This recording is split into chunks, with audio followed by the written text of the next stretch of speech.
Well, the British royals have posed for a new formal photograph. Of course, your eye is drawn to the Duchess of Cambridge, Kate Middleton, as it always is. Yes. You just can't help but notice her. But you notice there, she's the only splash of color in this picture. At precisely 8:32 p.m.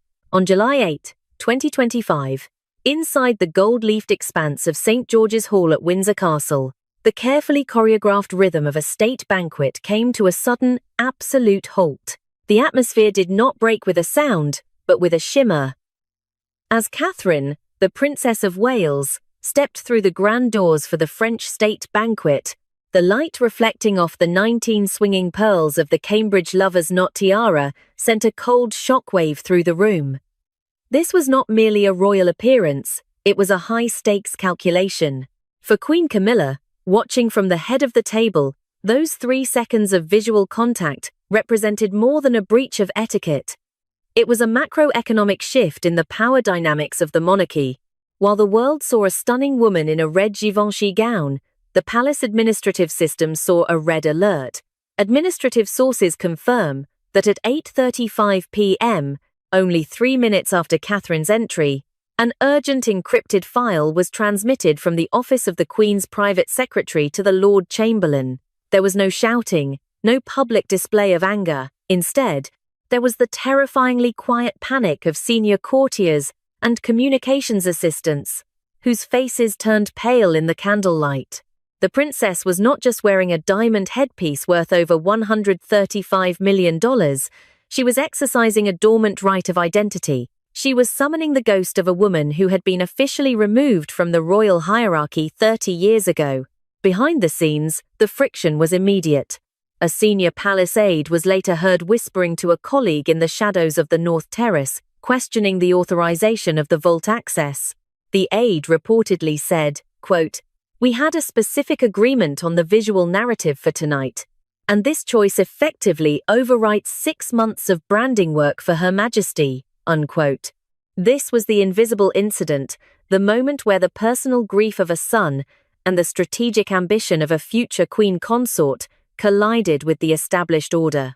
Before we dive deeper into the administrative fallout of this evening, if you want to understand the hidden algorithms of power operating behind the palace walls, take a moment to subscribe and join our archive. Your support allows us to continue declassifying the secrets of the throne. The silence that followed Catherine's arrival has since been decoded by institutional experts as a terminal fracture in the Queen's long-term image strategy. For decades, the palace has worked to transition the public consciousness away from the tragedy of the 1990s and toward a stable, modern consort. But every time Catherine chooses this specific tiara, that entire structure collapses. Reports of Camilla being moved to tears in the aftermath are not accounts of feminine frailty. They are accounts of institutional exhaustion.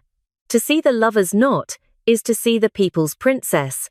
It is to be reminded that the direct lineage, the blood of William and his children, holds a symbolic authority that no appointed title can ever truly eclipse. The tension was further documented at 9:15 p.m.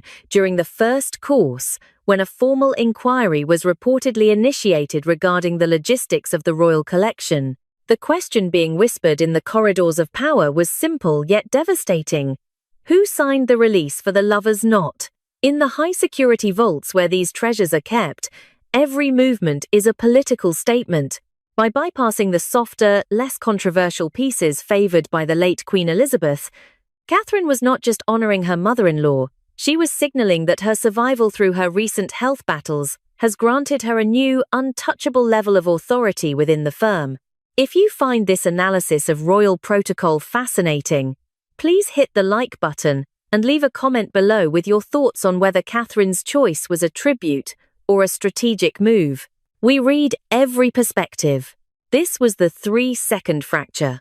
It was the moment the palace realized that while they can manage the schedules and the budgets, they cannot control the light reflected from a crown.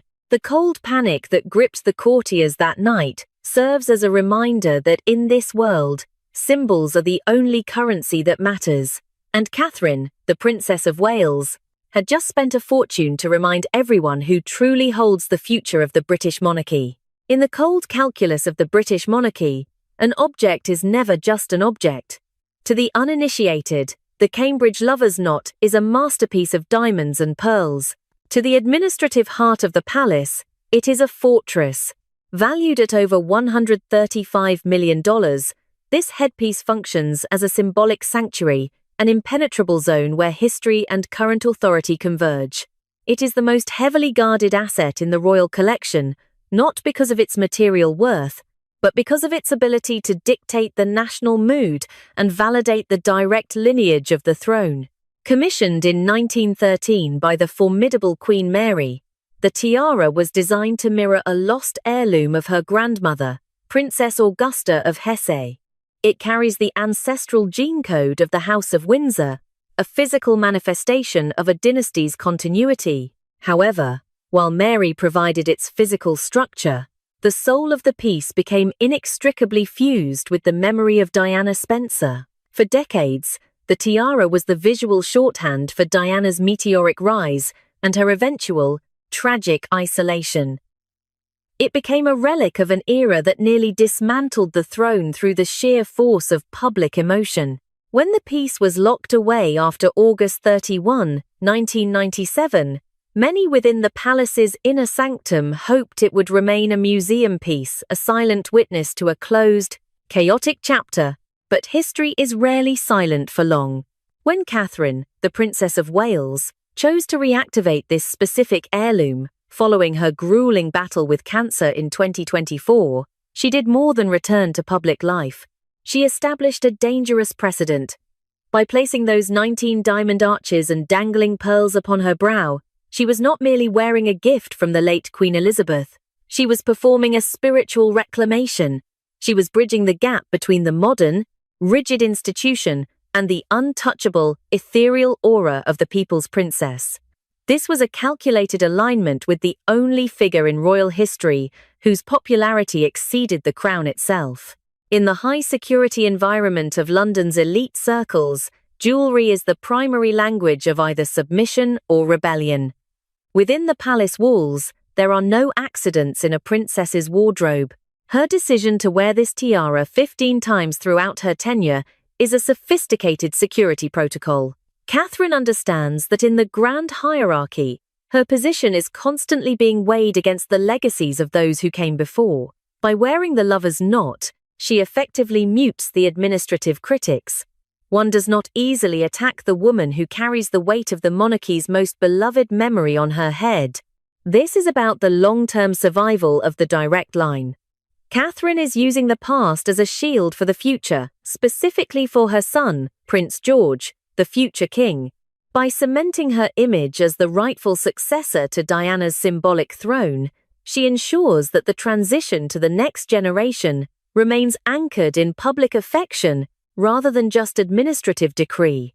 She is signaling to the palace bureaucracy that she is the architect of her own narrative, one that bypasses the traditional filters of the Queen Consort's office. Yet, this bold assertion of identity has left a trail of quiet destruction in the corridors of power. As Catherine's silhouette grows stronger in the public eye, another shadow looms within the palace walls. There is a specific, high-level mechanism currently being debated among the senior courtiers, a protocol designed to manage the rising influence of a princess who has mastered the art of the silent coup. The question that keeps the palace secretaries awake is no longer if she will lead, but who will be left standing when she does.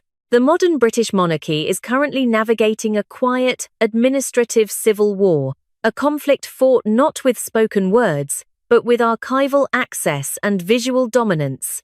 The halls of Windsor and Buckingham have been subdivided into 3 distinct tactical factions, each operating with its own set of objectives for the survival of the crown. The first faction is known among high-level courtiers as the Guardians. Led by William and Catherine, this group is dedicated to the absolute preservation of the direct bloodline. Their strategy is rooted in the unbroken chain, utilizing the immense symbolic capital of the late Diana, Princess of Wales, to anchor the future king's legitimacy. For the Guardians, the past is not a memory, it is a shield. Opposing them is the executive branch, the office surrounding Queen Camilla. Their mission is one of systematic modernization, a deliberate effort to establish a new order that finally erases the spectral influence of the 1990s. For the executives, the goal is a monarchy defined by service and stability, free from the emotional turbulence of previous generations. Caught between these forces is the centrist, King Charles III. Struggling with the physical fragility of his reign, the king finds himself paralyzed between his personal loyalty to his queen consort and the cold institutional necessity of supporting his heir. His silence is the vacuum in which this administrative war thrives.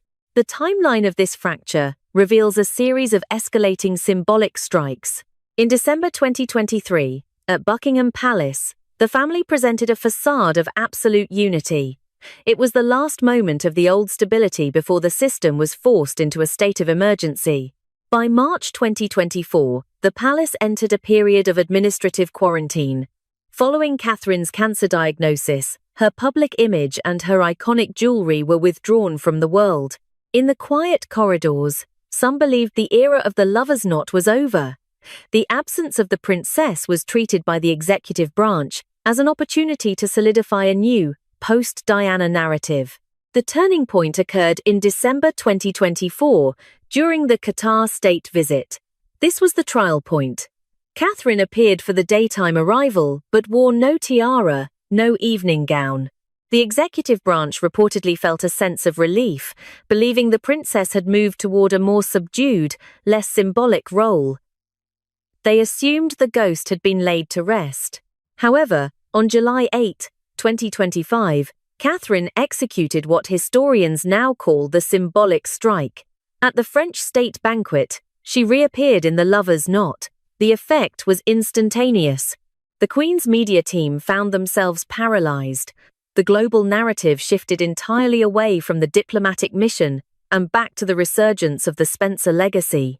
The ultimate breaking point arrived on March 18, 2026, at the Nigerian state banquet. The visual war reached its zenith. Queen Camilla presided in the late Queen Elizabeth's Belgian sapphire tiara, a heavy, institutional piece representing the weight of the crown's history. Standing mere feet away, Catherine wore the lover's knot pearls. It was a clash of two different monarchies, the sapphire of the establishment versus the pearl of the people.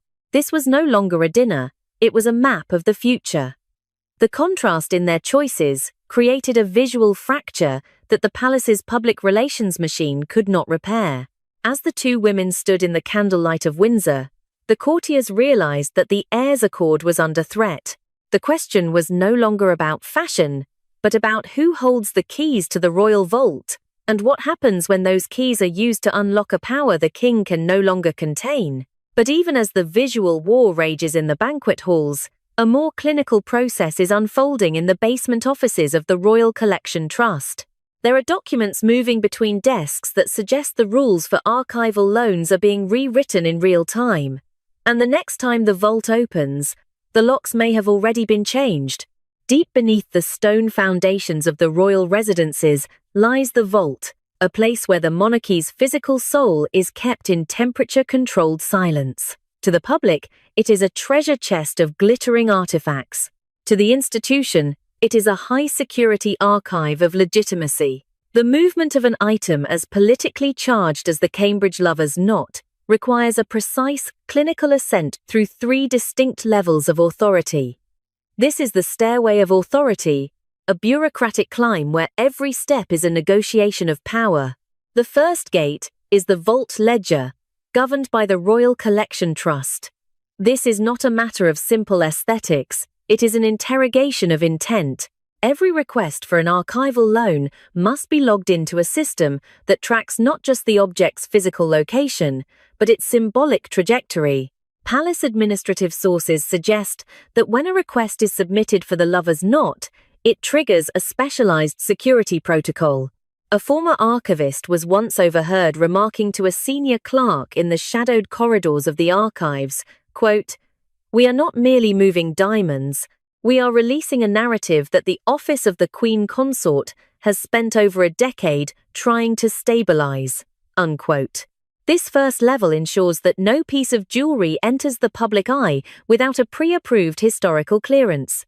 The second gate is the Royal Management Office, the nerve center where senior courtiers map out the hierarchy of the evening. Here, the choice of the Princess of Wales is scrutinized against the hierarchy map of the entire royal family. The fact that Catherine is consistently granted access to Diana's signature tiara rather than a more neutral piece from the late Queen Elizabeth's vast collection points to a profound and hidden legal reality. Interpretations of internal palace memos suggest the existence of an unannounced will, appendix with supreme legal force. This document reportedly stipulates that certain items tied specifically to the title of the Princess of Wales are reserved for the direct lineage, effectively bypassing the standard approval filters of the current Queen Consort's office.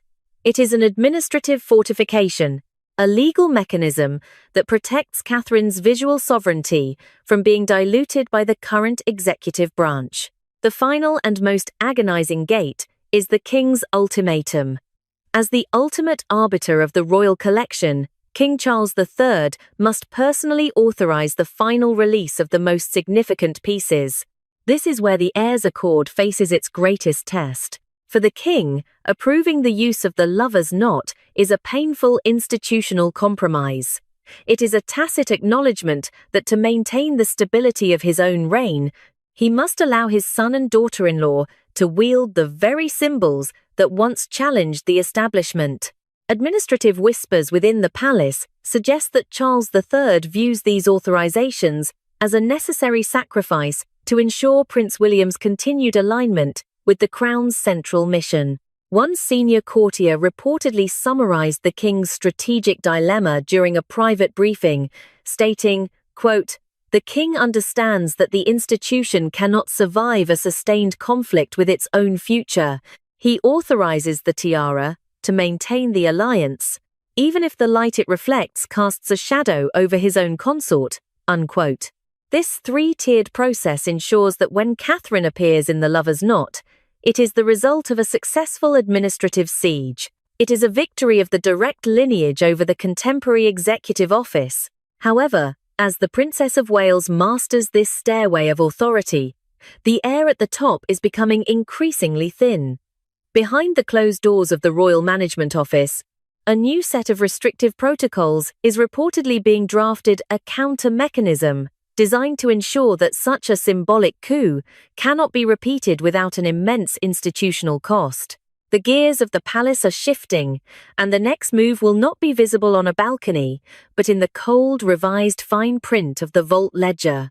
In the silent architecture of the palace, power is often measured by the speed of an approval and the warmth of an invitation. Following the symbolic dominance displayed by the Princess of Wales at recent state functions, the response from the palace's executive branch was not a public statement, but a clinical application of administrative isolation.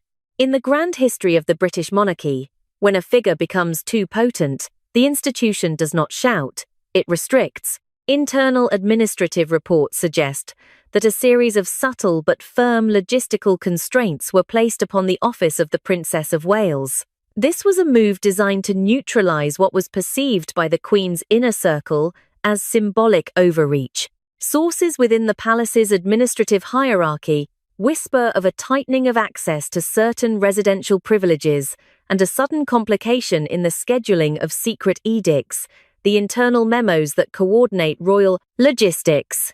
A senior coordinator within the royal household was reportedly heard remarking to a colleague during a private briefing, quote, "The narrative is shifting too fast. We are recalibrating the flow of institutional support to ensure the hierarchy map remains undisturbed," unquote. This was the counter-strike in the shadows. It manifested as delayed approvals for travel manifests, redirected funding for certain patronages, and a deliberate cooling of the administrative machinery that supports the princess's public engagements.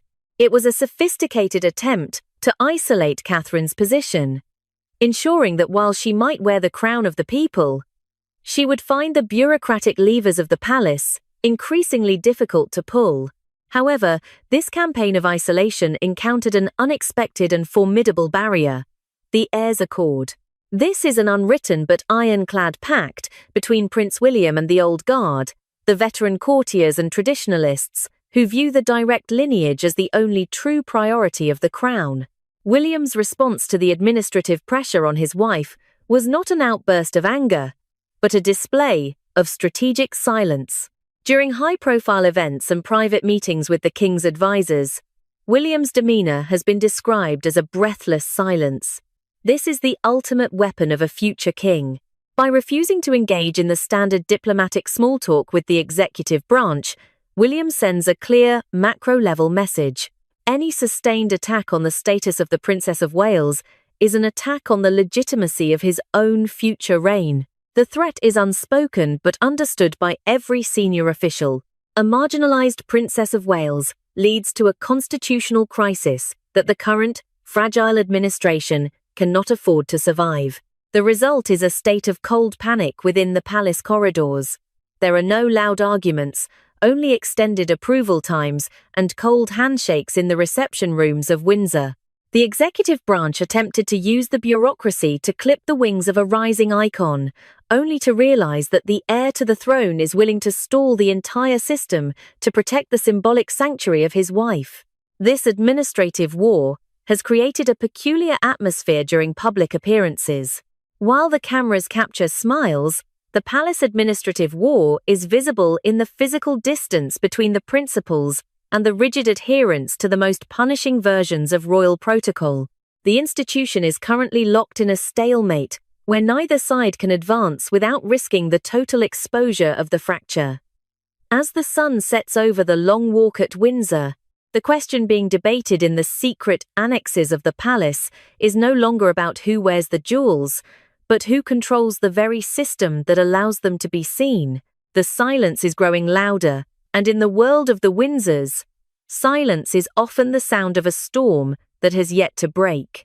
As we look toward the horizon of the British monarchy, we find ourselves at a strategic crossroads, where the personal must inevitably be sacrificed for the political. The administrative war over the Cambridge lover's knot tiara is not merely a dispute over jewelry. It is a forecast of the structural shifts that will define the next 3 decades of the crown. By analyzing the current trajectories of the Royal Management Office and the internal movements within the palace, we can identify 3 distinct scenarios for the future of the throne. The first path is the fragile consensus. In this model, the Princess of Wales would voluntarily reduce the frequency of her symbolic tributes to the late Diana, choosing less controversial pieces from the vault to placate the office of the Queen Consort. This would be a path of tactical retreat, designed to preserve an outward appearance of domestic harmony. However, institutional analysts assign this only a 15% probability of success. Catherine's recent survival through her health crisis has shifted her status from a senior royal to a national icon of resilience. To retreat now would be to diminish the very authority she has secured through trial, a move that the guardians around Prince William would likely veto to protect the momentum of the direct line. The second path is institutional decoupling. This scenario involves the palace formally fracturing into 2 distinct, autonomous power blocks. We are already seeing the early stages of this, with a 35% probability of it becoming the permanent state of the monarchy.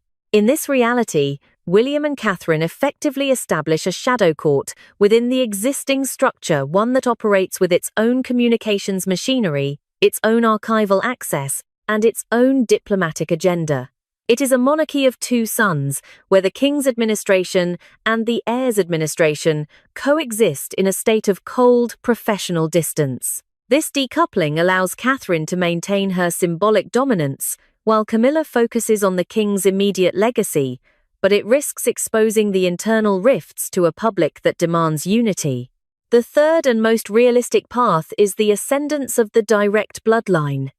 Based on recent shifts in senior personnel and the quiet enforcement of the Heirs Accord, the monarchy's center of gravity is moving. In this scenario, Catherine officially becomes the central pillar of the crown's public identity. Queen Camilla, recognizing the overwhelming symbolic power of the princess, retreats into purely ceremonial roles, while the power of the pearl dictates the visual and emotional direction of the throne. The institution, in its cold wisdom, recognizes that for the House of Windsor to survive, it must align itself with the figure the public has already crowned in their hearts. Ultimately, these scenarios remind us of a harsh, clinical truth.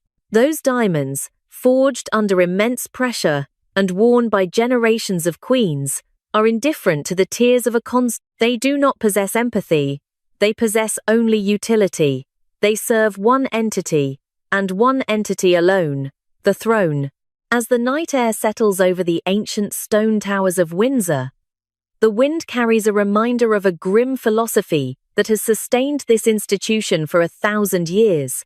It is a mantra whispered by courtiers and lived by monarchs, a rule that ensures the survival of the system at the cost of the soul. It is the absolute law of the monarchy. The institution stands above the individual. Emotion is a luxury the crown cannot afford. The firm before the family. For more deep dives into the hidden mechanics of the British monarchy and the silent wars within the palace walls, ensure you are part of our circle. Subscribe to the Royal Insider Network and never miss a chapter of the unfolding history of the throne.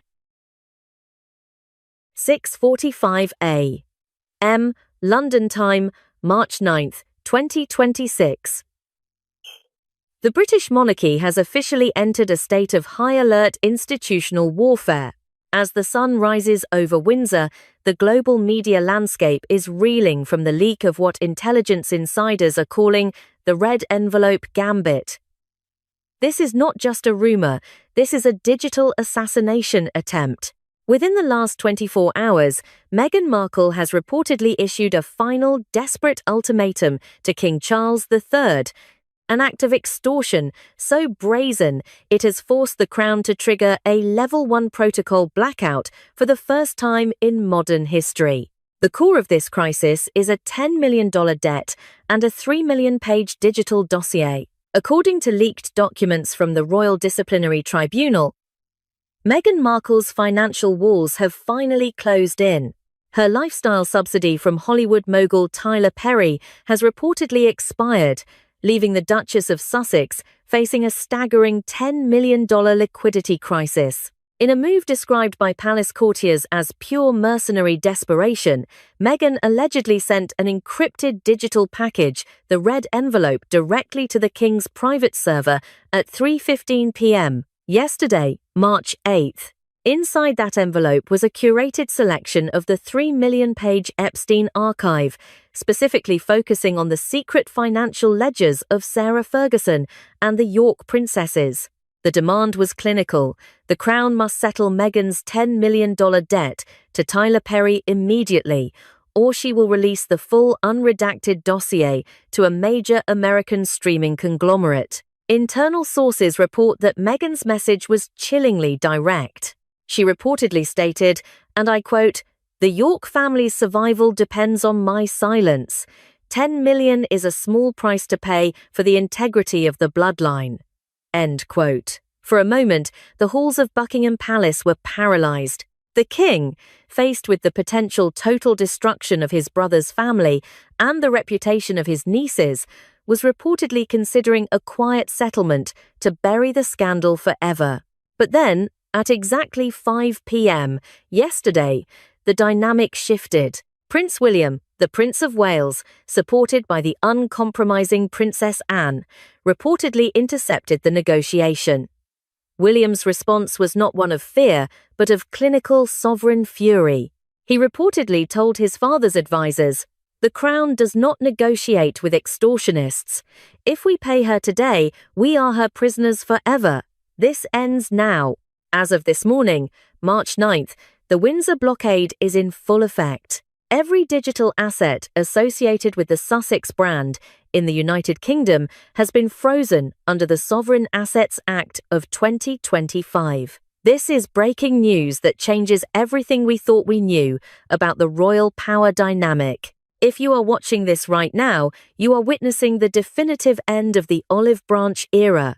Before we go deeper into the contents of those 3 million pages, please take a second to hit the subscribe button, turn on your notifications, and like this video. It helps us stay ahead of the palace censors and brings you the truth they want to keep hidden. Comment below with the word justice if you believe the crown is right to fight back. The atmosphere in London is described as electric, with tension. Princess Anne has been given the mandate to deconstruct the Sussex-York web, and she is moving with surgical precision. While Meghan waits in Montecito for a wire transfer that will never come, Prince William has already mobilized international intelligence networks to neutralize the threat. The red envelope was meant to be Meghan's golden ticket back to financial relevance, but instead, it has become her legal death warrant. The question on everyone's mind this morning is simple. Why did Prince William take such a massive risk? By blocking the payment, he has essentially dared Meghan to release the documents. He has signalled that he is willing to let the York family burn if it means finally amputating the Sussex malignancy from the monarchy. Reports from Adelaide Cottage suggest William has spent the night reviewing the legal framework for a total title revocation. The clock is ticking. At 10 a.m. today, a formal statement from the Ministry of Justice is expected to be released. This is the moment of truth. Why did William turn against his own father's plan to settle? What exactly did he find in those 3 million pages that convinced him that no amount of money could buy Meghan's silence? Stay tuned as we dive into the second part of this investigation, the strategic infiltration of the York sisters. The Game of Thrones has moved into the digital age, and the first casualty has already been named. Stay with us. As the clock strikes noon in London on this pivotal March 9th, a second wave of revelations from Operation Nightingale has sent shockwaves through the Commonwealth. We are no longer looking at a simple family feud. We are looking at the forensic deconstruction of a hostile brand takeover. The Royal Disciplinary Tribunal has just released a redacted summary of what insiders call the infiltration dossier, and the details regarding Meghan Markle's psychological grip on the York sisters are nothing short of harrowing. For years, the public saw Meghan, Beatrice, and Eugenie as a trio of modern royal rebels, often photographed sharing intimate holidays and private jokes. But according to the sworn testimony of Princess Eugenie, that friendship was a meticulously constructed predatory camouflage. The investigation, spearheaded by Princess Anne, reveals that as early as 2016, Meghan Markle began what the Crown now officially classifies as the grooming of the York branch. In a statement that has left the royal household in a state of collective grief, Eugenie reportedly told investigators, and I quote, "She was warm, she was interested in the most minute details of my life, and she seemed to truly care about the isolation. Beatrice and I felt as minor royals. I saw a sister in her. I didn't realize I was providing her with the institutional blueprint she needed to dismantle us from within." End quote. This love-bombing phase was not merely about friendship. Princess Anne's report identifies Meghan as an unofficial asset manager who viewed the York sisters as negotiable commodities. Meghan reportedly used Eugenie's kindness to secure a royal anchor, using their shared social circles to extract sensitive information about the late Queen's private dynamic and the internal fractures surrounding Prince Andrew's legal troubles. The drama intensifies as the dossier highlights how Meghan orchestrated the separation of the York sisters from the core institution. By projecting a cool royal image, she allegedly convinced Beatrice and Eugenie to dictate their own public narratives, subtly driving a wedge between them and the palace officials, the so-called grey men, who managed the sovereign's affairs. Every dinner and every private conversation at Frogmore Cottage was allegedly noted for future leverage. One of the most chilling revelations involves the strategic bridge tactic. The tribunal found evidence that Meghan used Eugenie to facilitate her introduction to Catherine, the Princess of Wales, and eventually to the King himself. Eugenie was the key that unlocked the most secure doors of the monarchy. But once that door was open, the friendship became a weapon. The Crown's investigation concludes that the Sussex-York alliance was never a partnership of equals. It was a shadow court where Beatrice and Eugenie were assets to be deployed in a war against the traditional hierarchy. As this news breaks across America this morning, the image of Meghan Markle as a romantic outsider has been replaced by the image of a strategic operator who traded on the innocence of the sovereign's granddaughters for social leverage. The tension within the palace is at an all-time high, as the focus shifts toward the complicity of the York matriarch, Sarah Ferguson. If you are finding this investigative breakdown as shocking as we are, please make sure to subscribe to the channel and hit that like button. We are working around the clock to bring you the latest updates from the Windsor blockade. What do you think? Was Eugenie a victim of professional manipulation, or was she an active participant in her own family's downfall? Share your thoughts in the comments below using the hashtag #RoyalTruth. The shadows over Windsor are growing longer. As Prince William moves to freeze the remaining Sussex-linked digital archives, the question remains, how much did Sarah Ferguson know about Meghan's long game? The answer lies in the next chapter of this unfolding crisis. The multi-million-pound debt trail that leads directly back to the Epstein dossier. Stay with us as we continue this breaking news coverage. 2 p.m. London time, March 9th, 2026. As the Windsor blockade tightens its grip, the investigative lens of Operation Nightingale has shifted from Montecito to a luxury health clinic in the Swiss Alps. This is where the narrative of royal rebellion turns into a dark chronicle of maternal betrayal.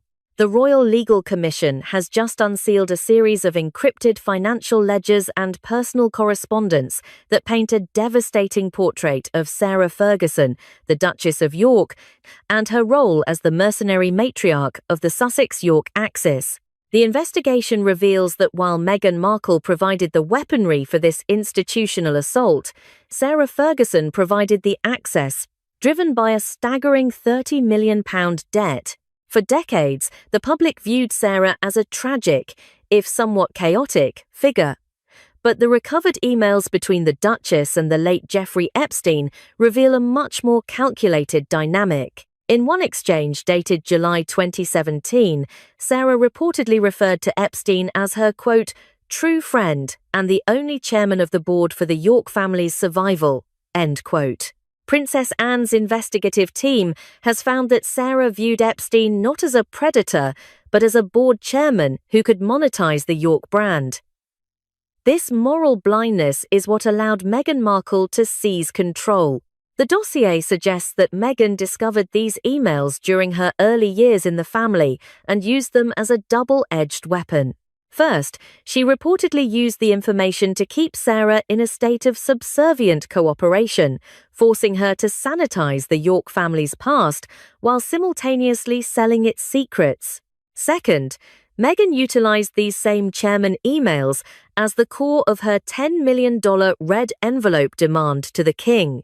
The human cost of this mercenary alliance is visible in the current state of Princesses Beatrice and Eugenie. While her daughters were being forced into sworn depositions and facing the total shattering of their reputations, Sarah Ferguson reportedly made a choice that has permanently severed her ties to the monarchy. At 4 a.m.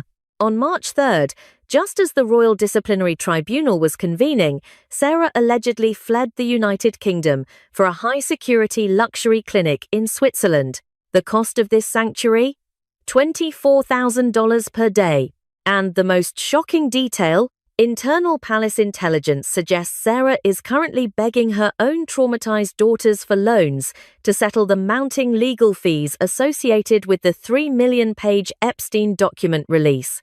Princess Anne has reportedly characterized this move as the ultimate maternal abandonment. In a briefing at Adelaide Cottage earlier today, a senior royal aide summarized the mood, stating, "The Crown can forgive a mistake, but it will never forgive a mother who trades her children's safety for a bank transfer." As this news breaks, we want to hear from you. Do you think Sarah Ferguson should be stripped of her Duchess title for her role in this scandal?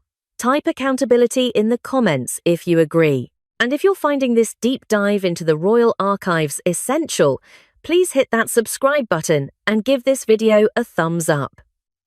We are committed to uncovering the truth behind the Windsor blockade.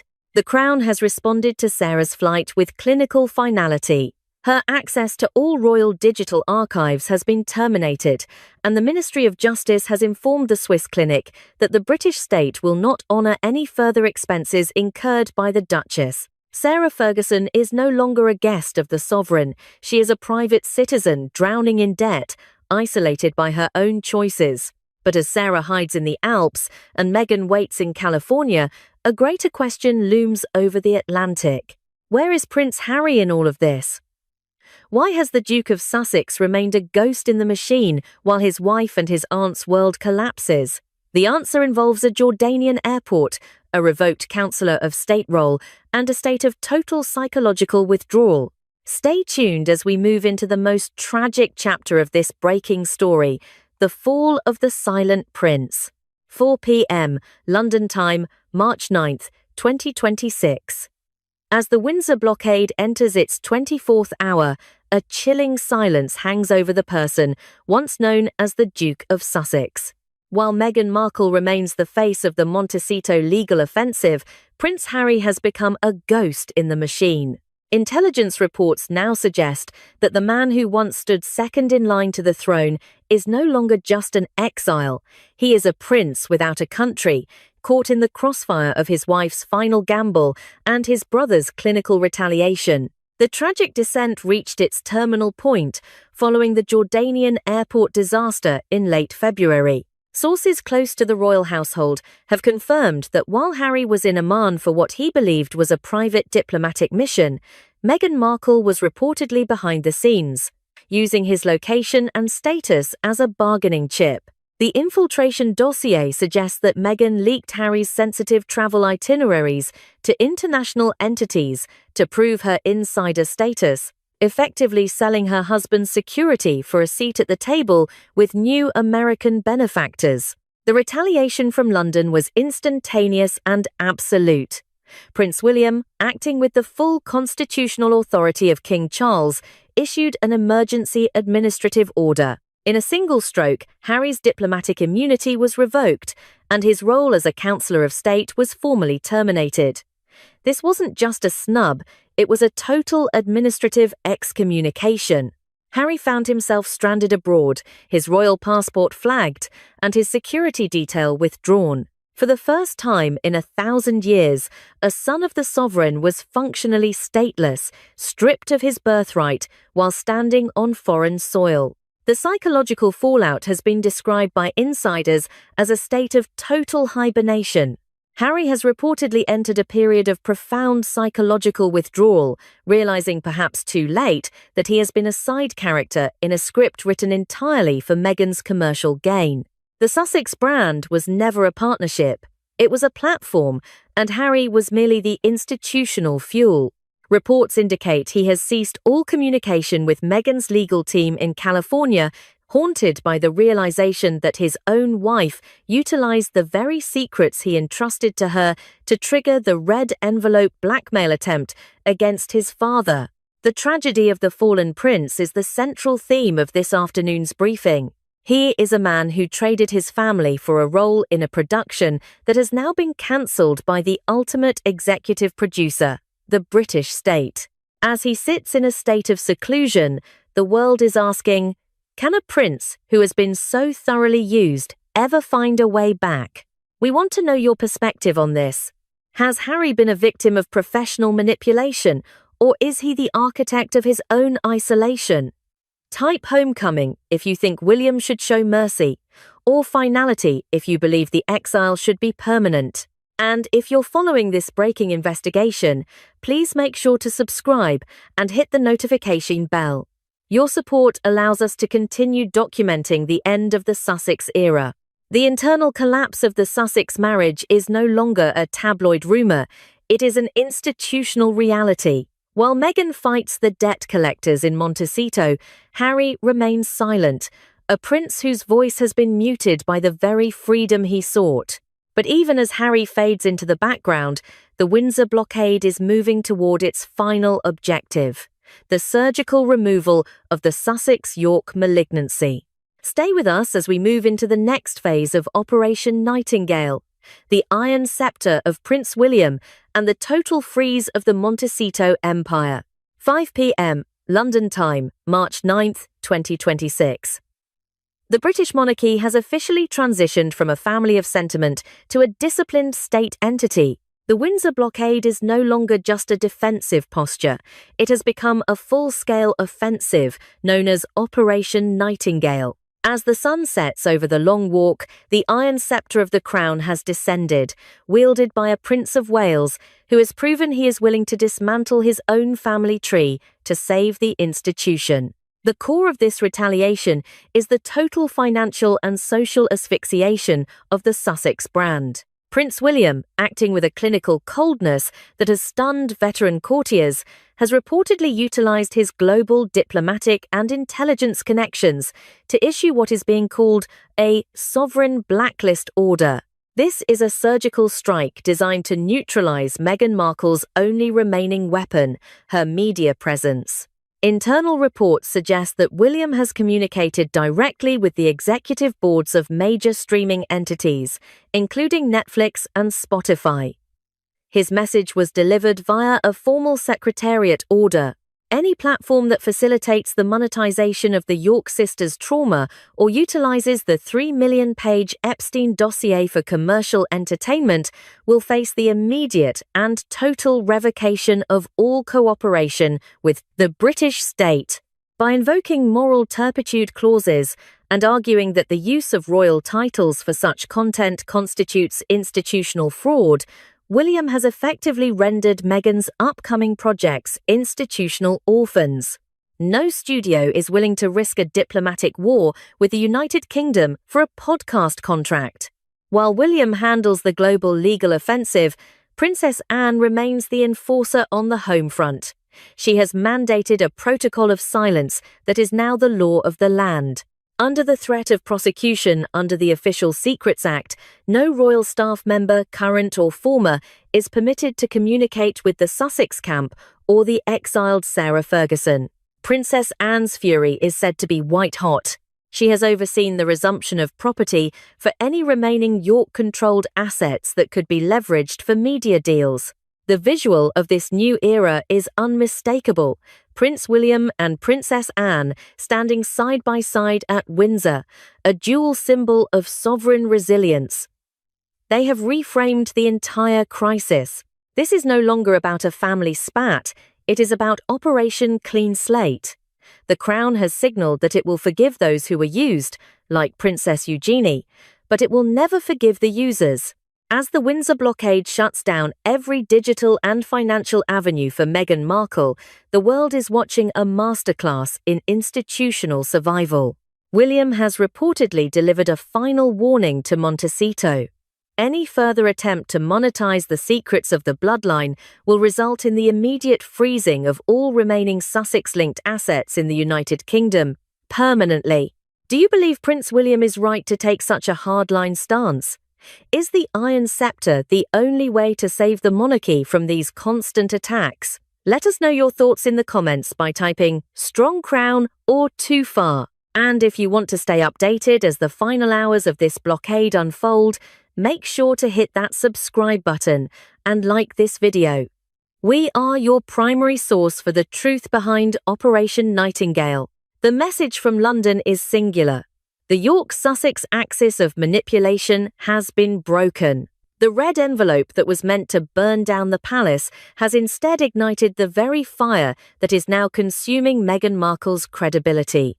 But as the blockade reaches its peak, one final question remains. What is the ultimate fate of those left in the ruins? As we move into the final chapter of this investigation, we look at the rebirth of a princess and the total excommunication of a duchess. The Great Reset is here. Stay with us. Midnight on March 9th, 2026. The shadows over Windsor have finally lengthened into a permanent night for the Sussex-York alliance. As we reach the conclusion of this high-stakes institutional war, the British monarchy has emerged not as a fractured family, but as a disciplined state entity that has successfully performed a surgical amputation to save the body of the crown. This is the Great Reset, a moment in history where the sentimentality of blood gave way to the absolute doctrine of institutional integrity. The most significant outcome of this traumatic week is the official transfer of disciplinary authority. King Charles III has reportedly signed a sovereign mandate, placing the future of royal conduct and titles entirely in the hands of Prince William. This move signals the definitive end of the olive branch era. The Prince of Wales, supported by the unbreakable resolve of Princess Anne, has made it clear there will be no more negotiations, no more bailouts, and no more secondary royal brands. For Princess Eugenie, the week ends with a path toward institutional rehabilitation. Under the direct mentorship of Princess Anne and the protective guidance of the Duchess of Edinburgh, Sophie, Eugenie has been reborn as a ward of the crown. By choosing to provide sworn testimony against Meghan Markle and her own mother, Sarah Ferguson, she has secured the future of her children at the cost of her past. Reports from Sandringham indicate that Eugenie has entered a period of royal seclusion, a necessary step to purge the years of mercenary grooming she endured. However, for the architects of the red envelope gambit, the verdict is chillingly final. As of 11:59 p.m., last night, Sarah Ferguson was officially declared no longer a guest of the sovereign. This is an administrative excommunication. Her access to royal archives, secure communication lines, and Windsor security has been terminated. She remains in Switzerland, a private citizen facing tens of millions in debt, stripped of the royal aura she once used as currency. In California, Meghan Markle faces a reality of total social and financial liquefaction. The Windsor blockade has rendered her media projects institutional orphans. With her $10 million debt to Tyler Perry still looming and the Royal Assets Act of 2025 freezing her UK-linked interests, the Duchess who dared has become the woman who went too far. The 3-million-page Epstein dossier, which she tried to use as a shield, has instead become the evidence used to dismantle her credibility forever. And then there is the silent prince. Harry remains a ghost in the machine, a man who traded his birthright for a role in a script that has been cancelled by the ultimate executive producer. The question remains, will Harry choose a path of total disappearance, or will he eventually attempt to return, not as a duke, but as a broken son seeking a mercy that Prince William may no longer be willing to grant? This investigation is far from over. While the York-Sussex axis has been broken, the 3-million-page archive still contains names and secrets that could trigger a second wave of Operation Nightingale. We are already preparing our next deep dive into what insiders are calling the blacklist. If you want to be the first to see our follow-up investigation, titled Part 2, William's Blacklist, make sure you are subscribed to this channel. Hit the notification bell so you don't miss our next breaking news report. Like this video if you believe the Crown's Great Reset was necessary for the survival of the monarchy, and comment below with your final thoughts on the fate of Prince Harry. The era of ambiguity is over. The Iron Scepter has spoken. Stay with us for the truth behind the headlines. Forget the golden carriages and the heavy crowns. The real coronation just happened in total silence behind a locked oak door at 3 a.m. of This morning, March 7th, 2026, while the world was sleeping, the power structure of the British monarchy was fundamentally dismantled and rebuilt. King Charles III has not abdicated his throne on paper, but for all intents and purposes, his reign as an absolute decision-maker ended 3 hours ago. Our sources inside Buckingham Palace have confirmed that the king has officially signed a set of unprecedented letters patent. This is not a routine administrative update. This is the activation of the Neep Chin or regent mechanism in everything but name. Prince William now holds what insiders are calling final authority, a supreme veto power that effectively sidelines Queen Camilla and places the future of the House of Windsor solely in the hands of the Prince of Wales. Why would a father strip his own wife of her influence to empower his son? The answer is buried within a leaked file from the United States Department of Justice, a document known in intelligence circles as the February 19th dossier. This is breaking news that is shaking the very foundations of London this morning. When Andrew Mountbatten Windsor was taken into custody on February 19th, the palace claimed it was an isolated legal matter. They lied. The arrest was merely the first domino.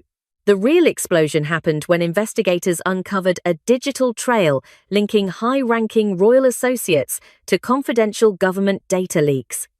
This morning's crisis centers on one specific revelation. William has discovered a name on a DOJ blacklist that Camilla has spent the last 15 years trying to erase from the royal archives. If you are watching this as the sun rises on March 7th, you are witnessing the start of a royal civil war.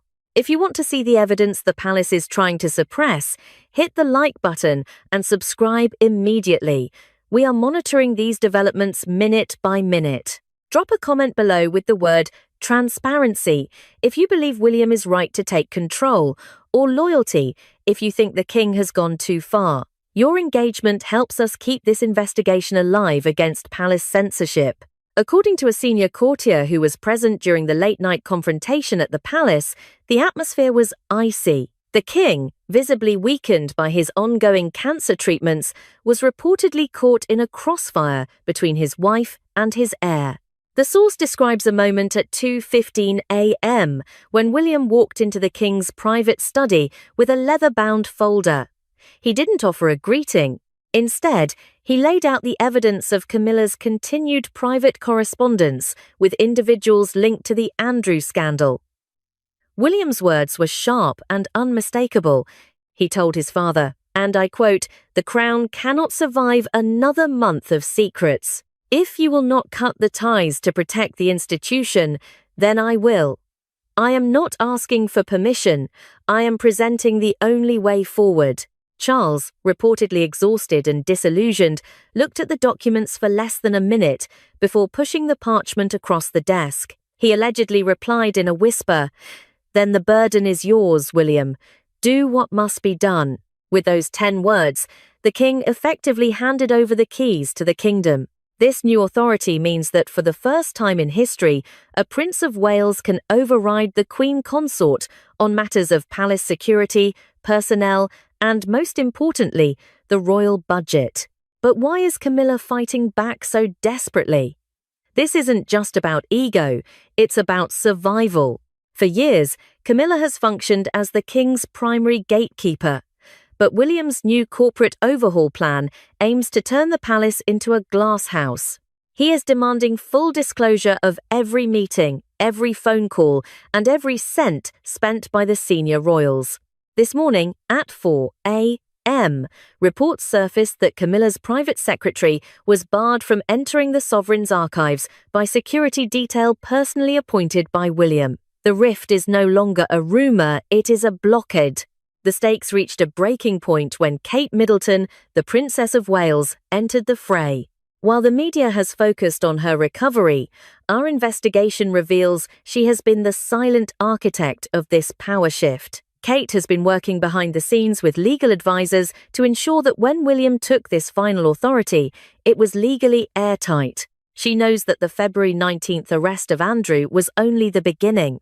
There is a second set of files scheduled for release by the end of this month, and William's new veto power is the only thing standing between the monarchy and total collapse. Stay with us as we dive deeper into the contents of the February 19th dossier. We are about to reveal the specific ultimatum William issued to Camilla just 90 minutes ago.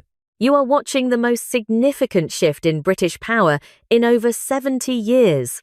This is the end of the old guard. The era of the Prince Regent has begun, and the first person he is removing from the inner circle will shock you.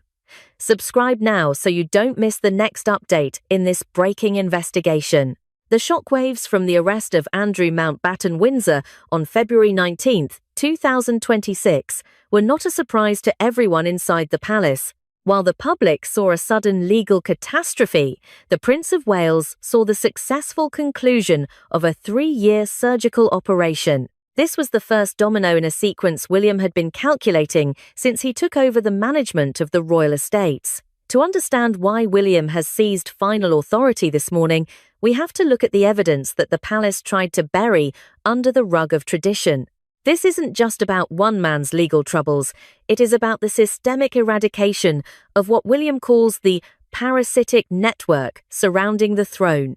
The timeline begins in late 2025, when William reportedly gained access to a secondary cache of digital correspondence from the United States Department of Justice. Among these files was a devastating thread of emails dated October 2009. The sender was Sarah Ferguson, the Duchess of York, and the recipient was Jeffrey Epstein. One specific message, highlighted in the February 19th dossier, shows Ferguson writing with a sense of desperation. She stated, and I quote, "I am in urgent need of $20,000 to stabilize my business interests. I have nowhere else to turn." When these emails surfaced in early 2026, William didn't just see a financial scandal, he saw a security breach. To him, anyone who had reached out to Epstein for money was a permanent liability to the crown. A palace insider recalls a tense briefing at the end of January, where William presented these findings to his father. The prince was reportedly relentless, telling the king, "We are not just protecting a family member, we are harboring a gateway for blackmail. This ends now, or the monarchy ends with him." However, this is where the rift with Queen Camilla turned into a full-scale war. Camilla has maintained a close, decades-long friendship with Sarah Ferguson, often acting as her primary defender within the royal inner circle. When William moved to have the DOJ files used as grounds for Andrew's immediate removal and a total severance of Ferguson's access to royal properties, Camilla intervened. She reportedly told the king that William's approach was cruel and unnecessarily corporate, arguing that personal loyalty should outweigh public relations. But William was one step ahead. He knew that by protecting Ferguson, Camilla was effectively tethering herself to the Epstein scandal.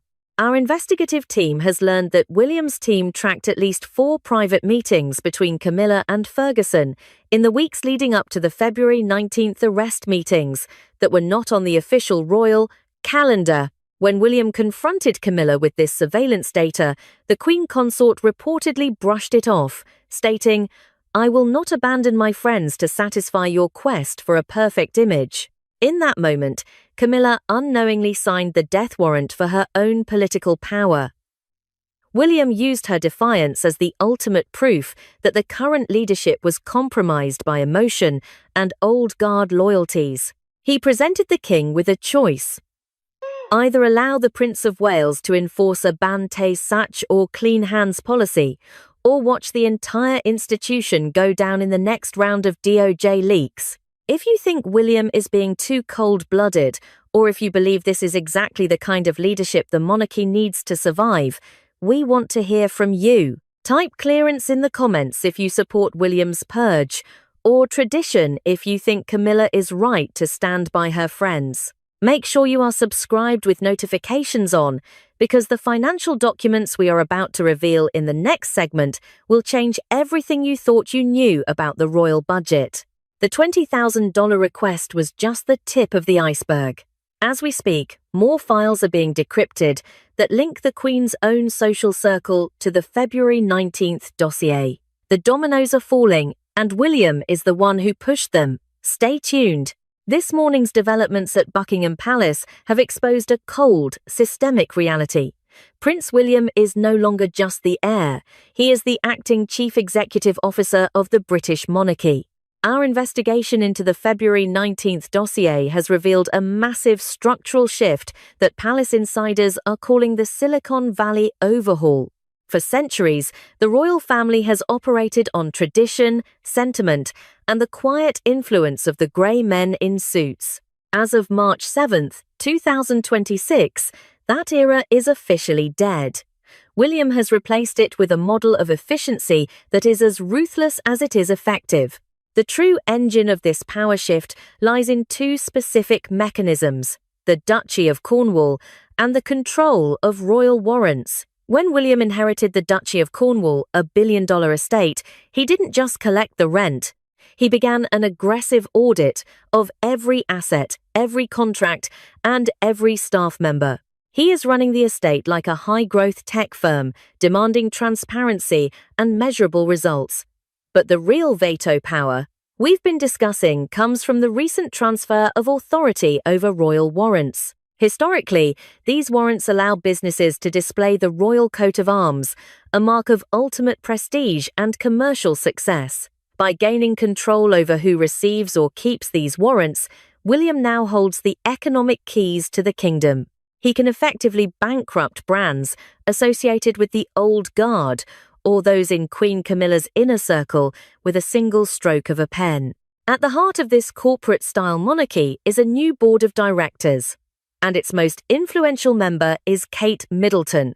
While the public sees a graceful Princess of Wales, the February 19th dossier identifies her as the Chief Strategy Officer of the new regime. Kate has been the one coordinating with legal teams and public relations experts to ensure that every move William makes is legally unassailable.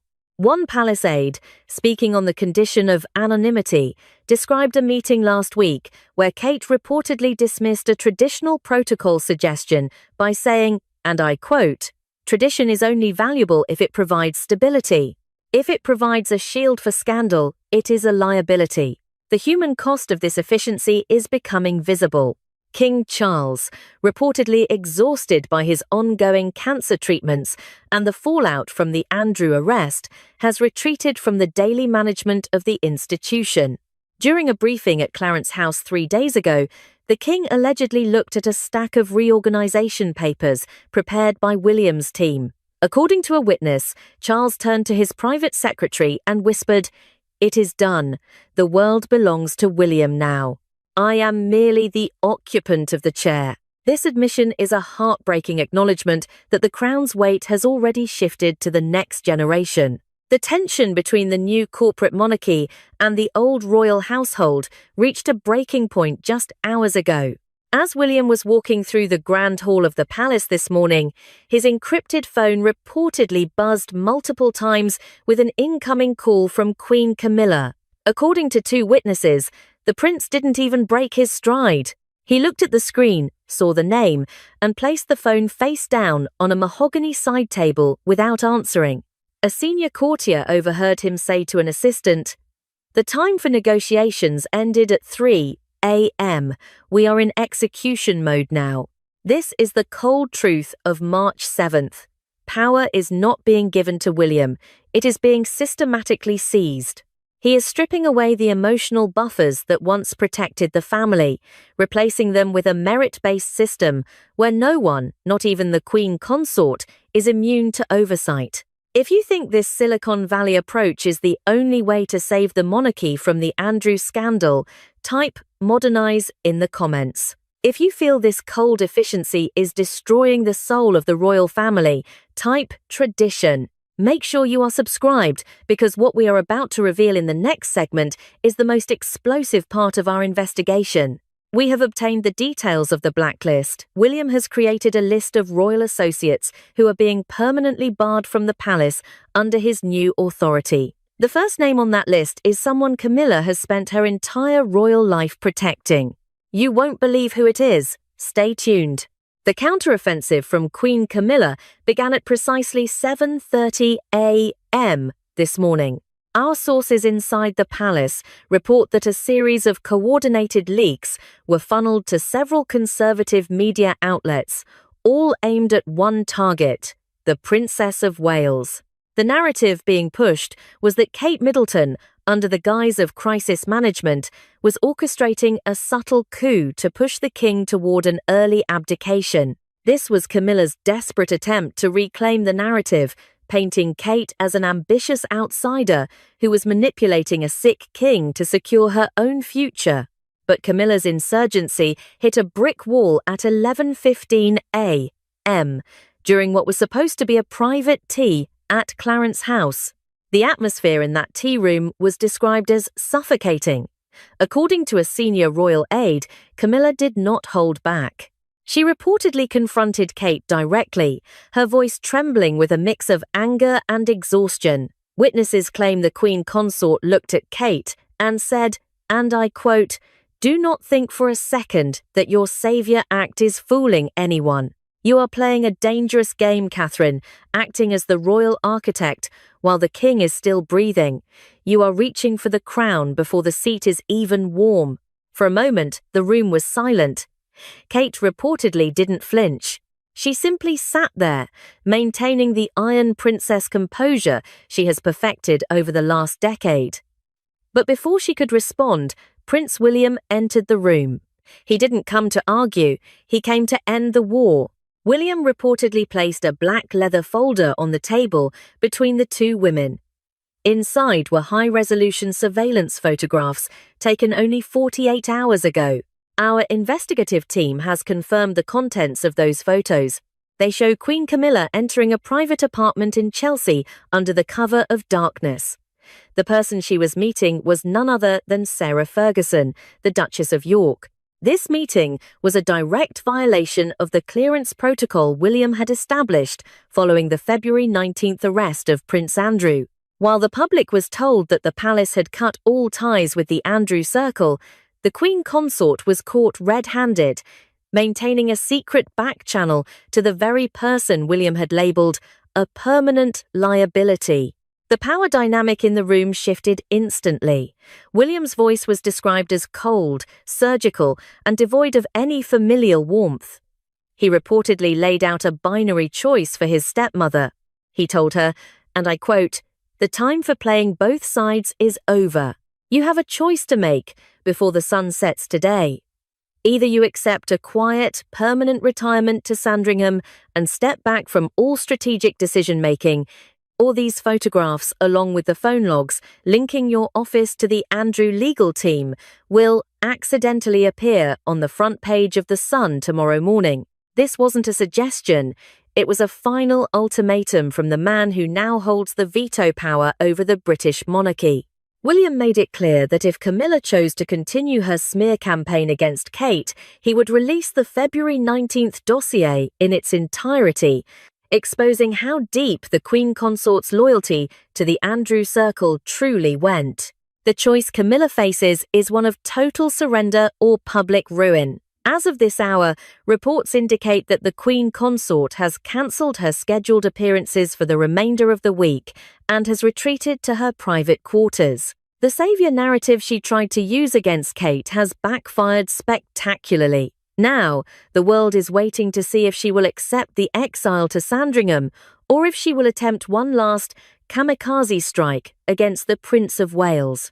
If you are shocked by this betrayal of the clearance protocol, we need your input. Comment surrender if you think Camilla should go quietly to Sandringham, or expose if you want William to release all the files now. Don't forget to like this video to help us bypass the censorship filters that are currently trying to suppress this breaking news. We are moments away from revealing the role Kate played in capturing that surveillance. Stay tuned for the next update in this developing crisis. As the clock strikes 12 noon on this chaotic 7th of March, 2026, the focus of our investigation shifts from the public battlements to the quiet, high-security war room in the East Wing. While Prince William is the face of this executive takeover, the February 19th dossier identifies a different mastermind behind the scenes. This is the Mission Kate phase of the royal restructuring. The world has long seen Catherine, the Princess of Wales, as the smiling, graceful future queen, but as of this morning, that image has been permanently replaced by a new reality. Kate is no longer the sweet bride of the House of Windsor. She has emerged as the iron hand in a velvet glove.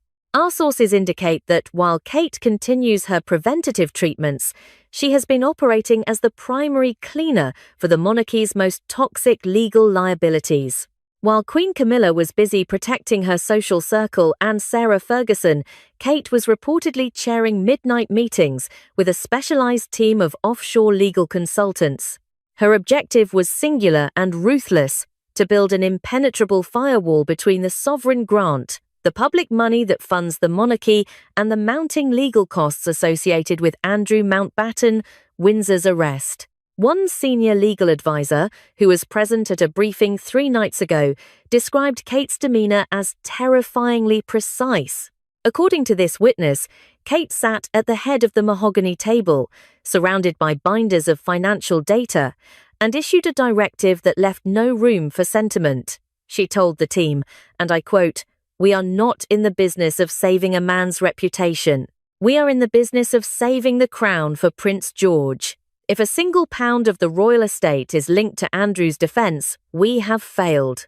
Cut him loose, legally and financially, today." This is the fundamental difference between the two most powerful women in the palace. While Camilla views the monarchy through the lens of old loyalty and personal friendships from the 1970s, Kate views it through the lens of dynastic survival. For Kate, this isn't personal, it's existential. She knows that the public's patience with royal scandals has reached a breaking point. Every headline about Andrew is a direct threat to the future reign of her eldest son, George. The drama behind closed doors intensified at 10:45 a.m. today, when reports surfaced that Kate had personally authorized the revocation of several private security contracts for royal residences associated with the Old Guard. This was a direct move to strip away the remaining vestiges of Camilla's influence over palace grounds. When a palace official questioned if the move was too aggressive given the current climate, Kate reportedly replied, "Stability is a luxury we no longer have. We must be fit for purpose, or we will be obsolete." Visually, the palace has tried to maintain a facade of normalcy, but the truth is written in the lights that burn late into the night at Adelaide Cottage. We have received reports of Kate working through stacks of dossiers, even on days when her health should require total rest. This workhorse narrative is being used to contrast her with the perceived obstructionism of Queen Camilla. This is a battle for the soul of the institution. It is a war between the sentimental past and the strategic future. If you believe Kate is doing what is necessary to protect the future of Prince George, hit that like button right now. We want to see how many of you support the Iron Princess strategy. Comment protector if you stand with Kate, or too far if you think she's being too cold toward the king's wife. Your interaction is vital as we continue to track these movements in real time. As we move into the final hours of this breaking news cycle, the question remains, can the monarchy survive this internal purge? Kate has successfully firewalled the assets, but the emotional damage to the family may be irreparable. In our next segment, we are going to reveal the Regency blueprint, the final step in William and Kate's plan to officially sideline the King and Queen consort for good. As the sun begins to set over the grey spires of London on this historic 7th of March, 2026, the dust is finally settling on a day that has fundamentally altered the British monarchy. The palace may try to maintain its stoic silence, but the reality is now undeniable. The United Kingdom is a nation with two kings. On the surface, King Charles III remains the sovereign, his face on the currency and his name on the documents. But in the corridors of power, he has become a titular figurehead, a king in name only. The final authority now rests with Prince William. This morning's activation of the secret letters patent was not just an administrative update, it was a surgical strike. While the king continues his brave fight against illness, his heir has spent the last 14 hours dismantling a century of palace politics. William has moved with a cold, corporate precision that has left the old guard in a state of absolute shock. The shadow reign has begun, and its first priority is the total protection of the institution, regardless of the personal cost to the family. Queen Camilla has effectively lost her seat at the high table after the reveal of her clandestine meetings with Sarah Ferguson and her attempts to undermine Kate Middleton. Her influence has evaporated. Our sources confirm she has been relegated to a consultative role, a polite palace term for permanent sidelines. The February 19th dossier was the weapon, and William used it with devastating accuracy. He has proven that, in his version of the monarchy, there is no room for sentiment, no room for old friendships, and absolutely no room for scandal-linked liabilities. But do not mistake this silence for peace. While Camilla has retreated to the shadows of Sandringham, Sarah Ferguson reportedly still holds one last, unplayed card.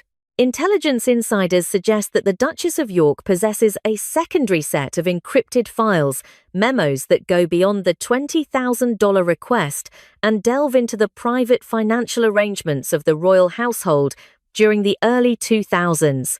If Ferguson feels backed into a corner by William's clean hands policy, the next explosion could be even more damaging than the Andrew arrest. The question that keeps the palace staff whispering behind closed doors is simple. Who is the next target of William's new authority? Is he preparing to finalize a total severance with Prince Harry, using the new security protocols to permanently bar the Duke of Sussex from the royal fold? Or is the greatest danger actually the health of the Princess of Wales herself? Kate has emerged as the true strategist of this new era. But the physical toll of managing a constitutional crisis while undergoing preventative treatment is immense. If the iron hand of the new regime falters, the entire structure William has built today could come crashing down. The era of the king of the people is fading, replaced by the king of the institution. William is building an empire that makes no mistakes, but in doing so, he is creating a palace of glass where every secret is a potential fracture.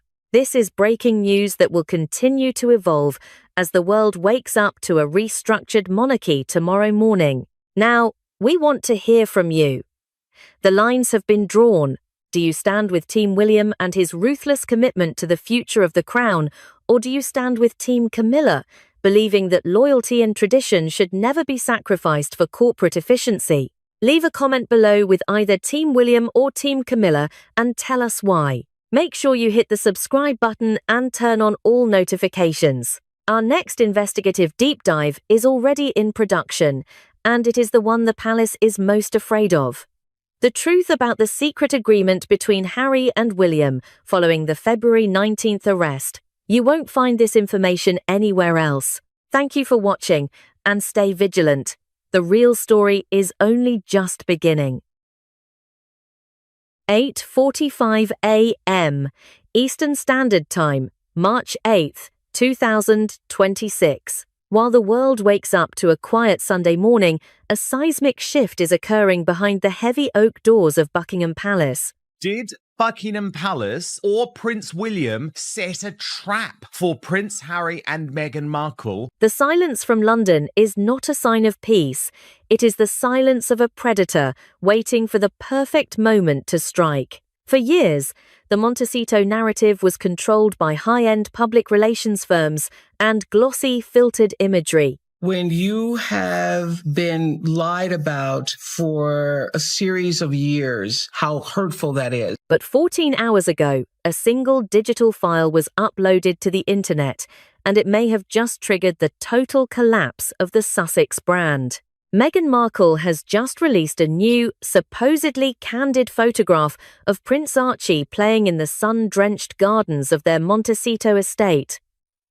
Did Buckingham Palace or Prince William set a trap for Prince Harry and Meghan Markle? At first glance, it is the ultimate rebranding maneuver. Following the disastrous collapse of her recent podcasting ventures and a series of frozen commercial contracts, this was the pinkwashing the world expected. It was designed to be soft, wholesome, and untouchable. A mother, a child, and a narrative of privacy. And then they put out pictures of Lilibet, but it doesn't. You see her half covered. Right. But what you always see is Meghan. So it's all about Meghan again. But in the world of high-stakes constitutional law, a photograph is no longer just a memory. It is a piece of evidence. Before we dive into the forensic details that have sent the palace into a red alert status, do me a quick favor. If you believe the truth about the royal lineage must be transparent, hit that subscribe button right now and turn on all notifications. Meghan entered this world like it was a Hollywood set, assuming she could rewrite the script, center herself in every scene, and edit out anything that didn't fit her narrative. We are tracking this breaking story minute by minute, and you do not want to miss the next update. Also, drop a comment below with the word verified if you think the palace is right to investigate these records. The motive behind this photo was clear to every industry insider in Hollywood. After months of being labelled unworkable by major streaming platforms, Harry and Meghan Markle's surrogacy scandal has entered the mainstream media domain. Meghan needed to remind investors of her only true currency, the royal connection. By centering Archie in this new visual narrative, she was attempting to unfreeze her commercial assets. She wanted to prove that the Sussex lineage is vibrant, relatable, and, most importantly, marketable. However, she made one fatal mistake. She forgot that the palace employs digital forensic experts who are far more sophisticated than any Instagram filter. Exactly 14 hours after the image went live, a specialized unit within a digital forensic laboratory in London flagged a series of anomalies. According to a source close to the investigation, the report sent to the King's senior advisors was chillingly clinical. The voiceover from the lead analyst's briefing notes describes the situation with cold precision. The analyst reportedly stated, "The light source in the background reflects a late afternoon sun at approximately 45 degrees, yet the shadows cast by the subject, Archie, suggest a vertical light source consistent with midday. Furthermore, the pixel density around the child's silhouette shows microscopic artifacts that suggest digital grafting rather than a natural in-camera capture. The implication is devastating. The analysts aren't just questioning the aesthetic, they are questioning the reality. Why would a mother need to digitally composite her child into a garden scene? If this were an isolated incident, it might be dismissed as a celebrity's vanity. But this photo has acted as the point of fracture. The Palace Home Office, an entity that usually remains invisible in public disputes, has officially broken its silence. This isn't a press release about hurt feelings. This is a directive. Internal memos circulating this morning indicate that a formal verification review has been activated. The objective is singular and ruthless: to compare the physical data in this publicized image against the closed medical records held in the Royal Archives from May 2019. Inside the palace, the mood has shifted from frustration to cold calculation. One senior courtier was overheard describing the situation as the final straw. The narrative being whispered in the hallways of the palace is no longer about privacy. It is about the integrity of the crown. They are asking the one question Meghan never wanted to hear. If the images are being manipulated, what else in the record has been edited? This is no longer a tabloid skirmish. We are witnessing the activation of a constitutional mechanism designed to protect the line of succession. The palace is moving from a defensive posture to an offensive investigation. The pinkwashing of Montecito has failed, and in its place, a cold, hard digital reality is emerging. The stakes have escalated, from public image to legal legitimacy. And as the sun rises over London on this March morning, the Sussexes are realising that you can rewrite a script, but you cannot rewrite the laws of physics or the rules of the British Constitution. The investigation is open, the files are being unsealed, and the countdown to a constitutional meltdown has officially begun. Stay tuned as we move into the specifics of the Archie file in the next segment. Deep within the sterile, temperature-controlled vaults of the Westminster Register Office, a single document is currently the subject of an intense, high-level forensic audit. This is not just any birth record. It is the legal foundation for the individual currently holding the sixth position in the British line of succession. Known internally among investigators as record number 123-SUSS-EX, This paper trail was supposed to be a routine administrative formality. Instead, it has become the epicenter of a constitutional earthquake that is threatening to dismantle the very legitimacy of the Sussex heritage. To understand why the palace has shifted into an offensive stance this March morning, we have to look at a 30-day window that occurred 7 years ago.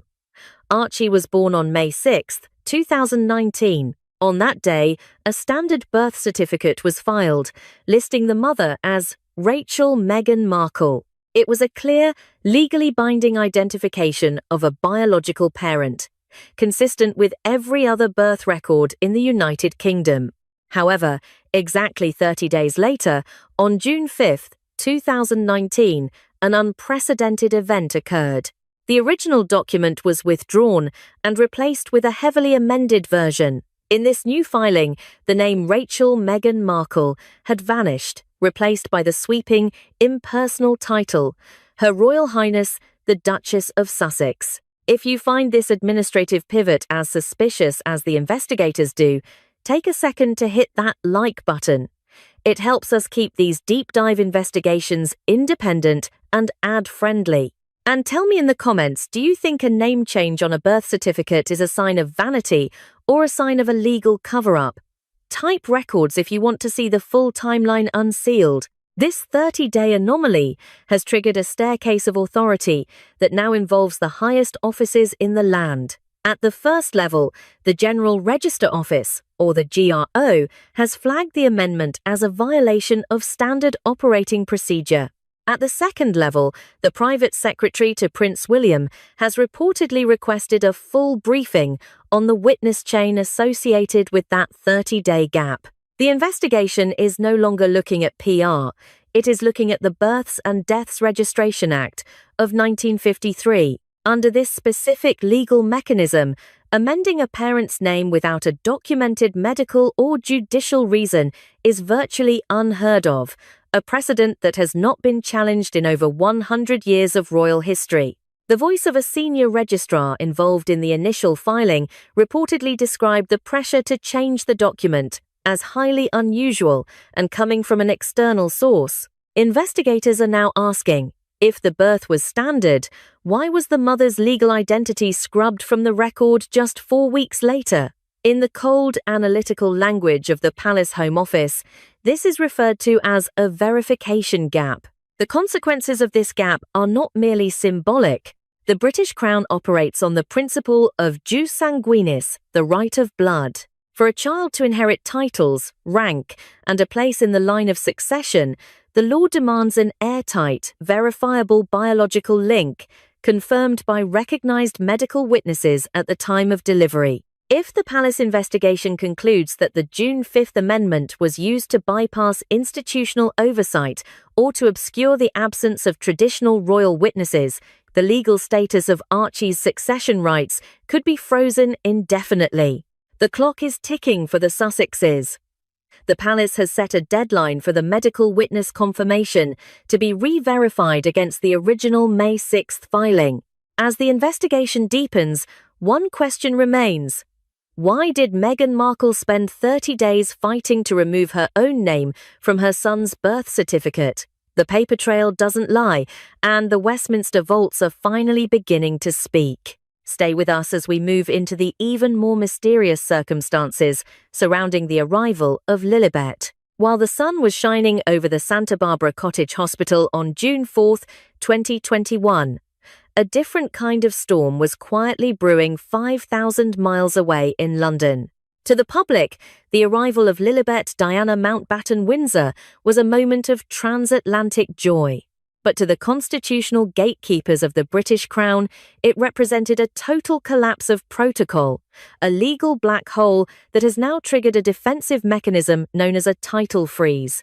To understand why the palace is currently withholding official verification of Lilibet's status, we have to look at the three-step royal birth verification protocol, a mechanism that has remained unchanged for centuries and was, for the first time in history, completely bypassed.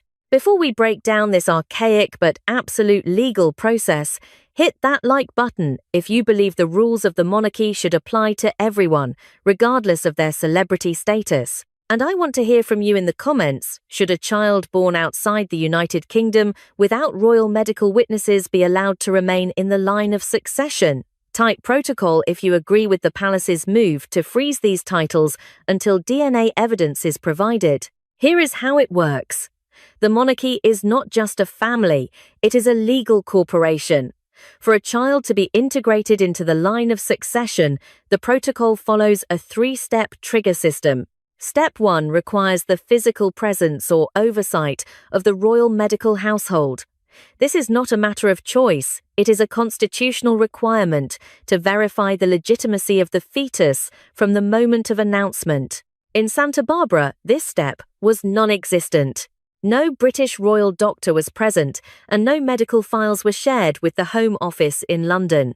Step 2 is the most critical and, perhaps, the most controversial, the of-the-body certification. Under British law, a royal heir must be born of the body of the mother. This specific legal clause is designed to eliminate any possibility of surrogacy, which, under the current Act of Settlement, would immediately disqualify a child from the line of succession.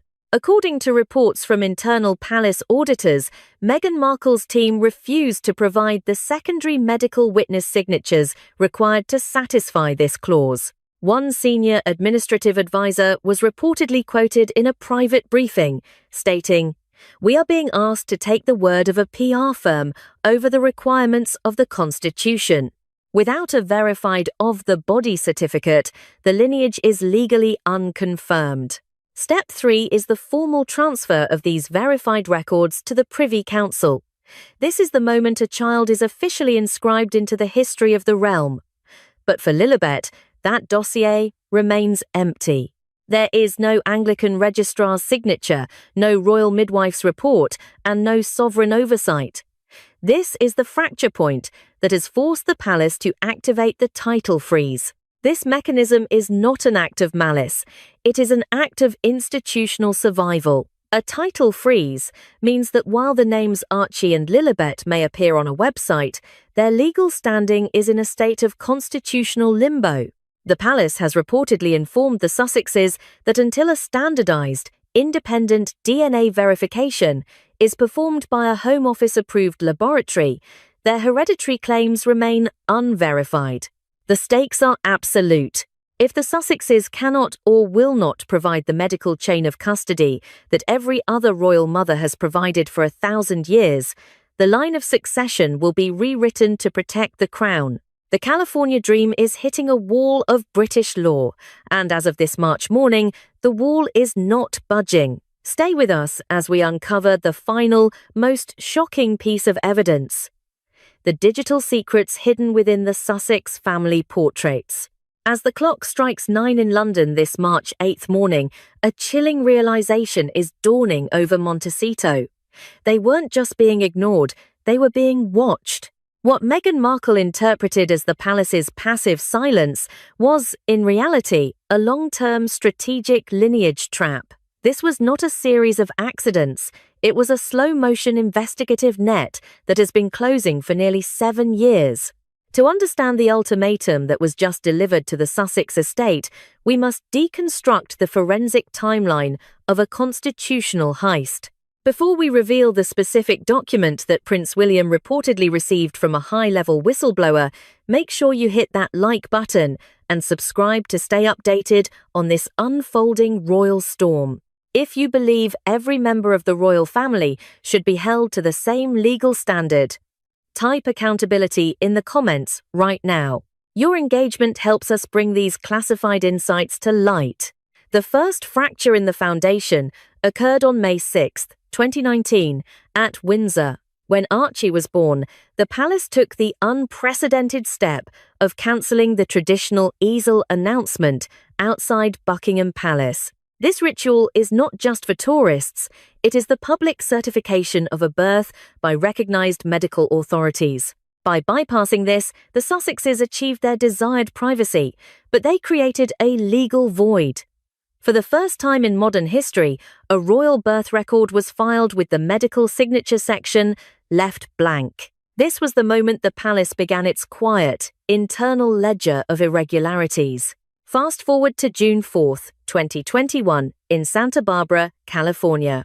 The birth of Lilibet was announced not through the sovereign's official channels, but through a private, high-priced PR firm. This effectively severed the chain of medical verification between the United Kingdom and the United States. To the palace investigators, this wasn't just a birth abroad, it was a total blackout of constitutional oversight. They were no longer dealing with a royal heir, they were dealing with a private citizen's claim that had zero institutional witnesses. The situation reached a breaking point in March 2023. Meghan and Harry hosted a private christening in Montecito, officiated by an Episcopal bishop. While the ceremony was spiritual, it was a direct violation of the Act of Settlement of 1701. This law demands that heirs must be in communion with the Church of England to remain in the line of succession. By choosing a private, non-Anglican ceremony, the Sussexes unknowingly triggered a constitutional default. By November 2023, the investigation shifted from a review to a coercive operation. Reports indicate that the Office of Prince William received a dossier from several high-ranking whistleblowers, former staff members who had been part of the Sussex inner circle. These files reportedly contained internal communications regarding the management of pregnancy announcements and the editing of medical narratives. This was the tipping point. The investigation was no longer about rumors. It was about internal evidence of a coordinated effort to bypass royal protocol. Which brings us to this very morning, March 8, 2026. Buckingham Palace has officially reopened the archived folders from 2019. They are looking at the master record of the Sussex birth filings and finding that the data simply does not align with the constitutional requirements of the Crown. An ultimatum has been dispatched to Montecito: provide the primary medical evidence within 30 days, or face a formal removal from the sovereign website. The trap has been sprung. The palace is no longer asking for cooperation. They are demanding a legal justification for an entire heritage. The question is, if the records were perfect, why would it take 7 years to prove it?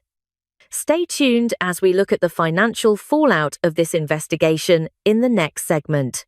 While the lawyers at Buckingham Palace are debating the nuances of constitutional law, a far more ruthless group of individuals is gathering in the glass-walled boardrooms of Los Gatos and Stockholm. For the executives at Netflix and the former strategic partners at Spotify, this March 8th investigation is not a matter of tradition, it is a matter of catastrophic financial liability.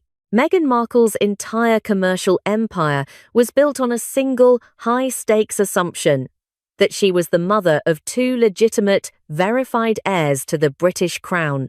But as of 9:30 this morning, that assumption is being officially downgraded by the Palace Home Office to unverified. Before we break down the specific clawback clauses that could technically bankrupt the Sussex estate, do me a quick favour. If you believe that multi-million-dollar contracts should be terminated if the royal titles are found to be legally questionable, hit that subscribe button right now. We are monitoring the financial market's reaction to this royal crisis in real time. Also, drop a comment with the word audit if you think every dollar paid to the Sussexes should be scrutinised. To understand Meghan's current state of panic, we have to look at the Sussex asset value. In the eyes of Hollywood, Meghan Markle was never just an actress or a podcast host. She was a gateway to a 1,000-year-old dynasty. The 8-figure contracts she signed were not based on her content creation talent. They were based on the royal blood of her children. Archie and Lilibet were the silent equity in every deal. They provided the mystique, the prestige, and the historical gravity that turned mundane lifestyle content into global events. However, high-level entertainment contracts contain a lethal mechanism known as the morality and prestige clause. These are the trapdoors of the industry. These clauses stipulate that if the subject's public standing is significantly altered, or if their primary claim to fame is found to be fraudulent or unverified, the corporation has the right to terminate the agreement and, in extreme cases, demand a refund of unearned advances. Imagine the scene inside a Netflix legal briefing this morning. A senior executive reportedly asked a blunt question. If the palace officially declares that Archie's birth record is unverifiable, do we still have a prince in our documentary? Or do we just have a celebrity's child? In the world of global streaming, that distinction is worth approximately $50 million. If the palace investigation concludes that the verification gap cannot be closed, the Sussexes' status shifts from royal heirs to unverified claimants. This triggers a breach of the prestige requirement in their production deals. The financial consequence is a clawback. If Netflix can prove that the Sussexes knowingly misrepresented the constitutional status of their children during contract negotiations, they have the legal standing to freeze all future payments and claw back the millions already spent on security, travel, and production overheads. Meghan is not just facing a loss of status, she is facing a total commercial liquidation. The palace knows this. By opening this investigation on March 8th, they have effectively placed a lien on Meghan's reputation. Investors hate ambiguity, and right now, the Sussex brand is the most ambiguous asset in Hollywood. The pinkwashing PR strategy has failed to stop the bleeding because you cannot PR your way out of a legal audit. Meghan's panic in Montecito isn't about a missing signature on a birth certificate. It's about the fact that her empire is built on a foundation of sand, and the tide of British law is coming in fast. Stay with us for the final segment, where we reveal the scenario tree that will determine the fate of the House of Sussex. It is 9:45 a.m. in London on this Sunday morning. And while the global media is still analysing the digital artefacts of a garden photograph, the high-level strategists inside Buckingham Palace are looking at a far more permanent map. The investigation into the birth records of Archie and Lilibet is no longer a discovery phase. It has reached the determination phase. According to intelligence from the inner circle of the royal household, the palace is now weighing 3 distinct scenarios that will decide the future of the House of Windsor. The outcome will not be decided by public opinion, but by the cold, unyielding application of constitutional law. Before we reveal the most likely path the king will take, this is your final opportunity to join our community of truth seekers. If you want to be the first to see the unsealed evidence in our next investigative report, hit that subscribe button right now and click the bell icon for all notifications. We are the only channel providing minute-by-minute updates on this constitutional crisis. If you believe the integrity of the crown must be protected at all costs, type the word truth in the comments below. We are reading every single one. The first scenario, the nuclear option, is the most devastating for Montecito. If the Palace Home Office officially declares the birth documentation of Archie and Lilibet to be irretrievably defective, the result is immediate. Both children would be removed from the line of succession by a formal act of the Privy Council. The Sussex brand would effectively bankrupt within 24 hours, as every commercial contract they hold is predicated on the royal status of their children. This is the scenario Meghan Markle fears most, as it represents a total social and financial erasure. The second scenario is total compliance. In this version, Meghan Markle provides the necessary DNA evidence and the medical chain of custody, documents the palace is demanding. The investigation concludes with a quiet verification. However, the consequence is a golden leash. The palace would use this cooperation to tighten its control over the Sussex narrative, ensuring that no future private initiatives could ever bypass royal protocol again. They would remain in the line of succession, but their independence would be permanently neutralized. However, based on the history of the British monarchy, there is a third, tactical silence scenario that is considered the most realistic. The palace does not seek a public scandal, they seek institutional stability. In this scenario, the findings of the investigation remain classified in the royal archives. But that silence comes with a heavy price for Harry and Meghan. The investigation is used as the ultimate leverage to force a permanent exit agreement. This would be a private treaty where the Sussexes agree to relinquish all titles and hereditary claims for their children in exchange for the palace keeping the medical discrepancies secret. The reason for this is simple. The Crown must protect the legacy of King Charles III. A public trial over the legitimacy of a royal bloodline would embarrass the institution on a global scale. By using the verification gap as a shadow weapon, the palace can force the Sussexes into a permanent, quiet retirement, effectively ending the Montecito rebellion without firing a single public shot. The endgame has already begun. While the world stares at a filtered photo of a child on the grass, the real war is being fought in the vaults of London. The lawyers for the Crown have just uncovered a document that was supposedly lost in 2019. It is a registration paper that should have authorized the legal status of the Sussex lineage. But there is a glaring, terrifying problem. That document, the one that holds the key to everything Meghan Markle has built, is missing one specific, mandatory signature. And it is not the signature of a doctor. The truth is closer than you think. What happens when the palace finally speaks? We will reveal the contents of that missing document in our next broadcast. This is the moment of no return. Stay tuned. 10:42 a.m. London time, March 10th, 2026. Under the soaring Gothic arches of Westminster Abbey, the air did not just feel cold, it felt electric, with the scent of a dynastic execution. As Catherine, the Princess of Wales, stepped from her royal vehicle, the world saw a fashion icon in striking navy. But behind the palace walls, the senior courtiers saw something else entirely. They saw the arrival of the new landlord of the monarchy's most secretive assets.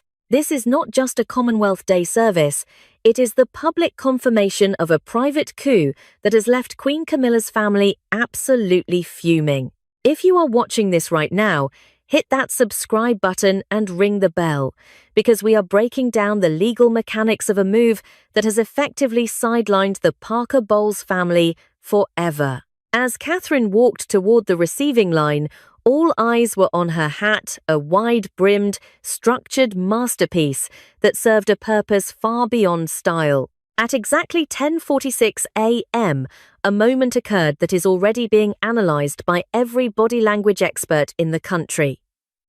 Traditionally, the senior royals greet each other with a warm double kiss. However, as Camilla leaned in, Catherine's hat acted as a literal, physical barrier, a borderline made of felt and netting. One witness near the Great North Door later reported hearing a sharp intake of breath from the Queen's entourage. The princess did not flinch. She used her personal space to signal a new era of distance. A high-ranking palace aide later whispered to reporters that this was no accident. The aide stated, and I quote, "The princess was instructed to maintain a physical perimeter. The era of easy access to the inner circle is over. This high-level body language strategy was the visual manifestation of a legal reality." Prince William has officially taken control of the 6 private estates once held by Queen Elizabeth II. Look closely at Catherine's ears. She is wearing the historic Bahrain pearl drop earrings. These are not just jewelry, they are a token of authenticity. Gifted to Elizabeth II in 1947, they have always been reserved for the chosen successor. By wearing them today, Catherine is signalling to Camilla that the line of succession has been locked. The chosen heir has arrived, and he has brought the keys to the kingdom with him. The tension escalated when news leaked that at 9:45 a.m. this morning, just 1 hour before the service, the Metropolitan Police issued a special category protection order. This is a mechanism reserved only for the sovereign's private land. The order officially transferred the security details for the Cedar Estate and Northacre Hall from the General Royal Protection Pool directly to the Prince of Wales's private command. A source within the Metropolitan Police's Specialty Command described the atmosphere as combative. According to the report, a legal representative for Tom Parker Bowles attempted to block the security transition at the last minute, arguing that his client's commercial interests at Northacre Hall required continued shared access. The response from William's team was reportedly short and devastating. A senior lawyer for the Duchy of Cornwall was overheard saying, "Access is a privilege, not a right, and as of 8 a.m. today, that privilege has been revoked by the sovereign's direct mandate."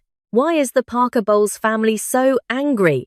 Because they have been structurally evicted from a multi-million-pound commercial dream.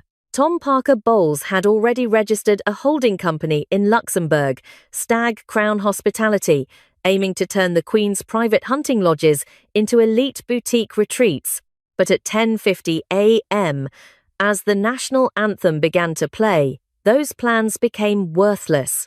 William has activated the Anticipatory Obstruction Clause, a legal fortress built by the late Queen years before her passing. How does it work? It is a three-step legal trap. First, the property is moved into a covenant trust. Second, the trust is triggered only when the heir is recognized as the institutional lead. Third, it explicitly bars any individual who entered the family via marriage after 2010 from holding administrative votes. Camilla is effectively caged by a dead woman's handwriting. What do you think about Catherine's hat gaffe? Was it a simple fashion choice or a calculated move to keep Camilla at bay? Drop a comment below right now. I respond to the first 100 comments. As the royals took their seats, the hierarchy was unmistakable. Prince William stood with a level of composure that suggested he wasn't just attending a service, he was surveying his new domain. Princess Anne, sitting just behind the king, was seen sharing a knowing look with William. Anne has been the silent architect of this transition, spending the last 72 hours in the royal archives, ensuring that every oak chest in the Cedar estate is accounted for. The battle for the estates is over. The king has sided with his bloodline, and the Queen's family is left watching from the sidelines. But don't go anywhere, because what William found in the Vault of Silence at 12 noon today is about to change everything. We are just getting started. Subscribe and stay tuned for the next update. 11:15 a.m., March 10th, 2026.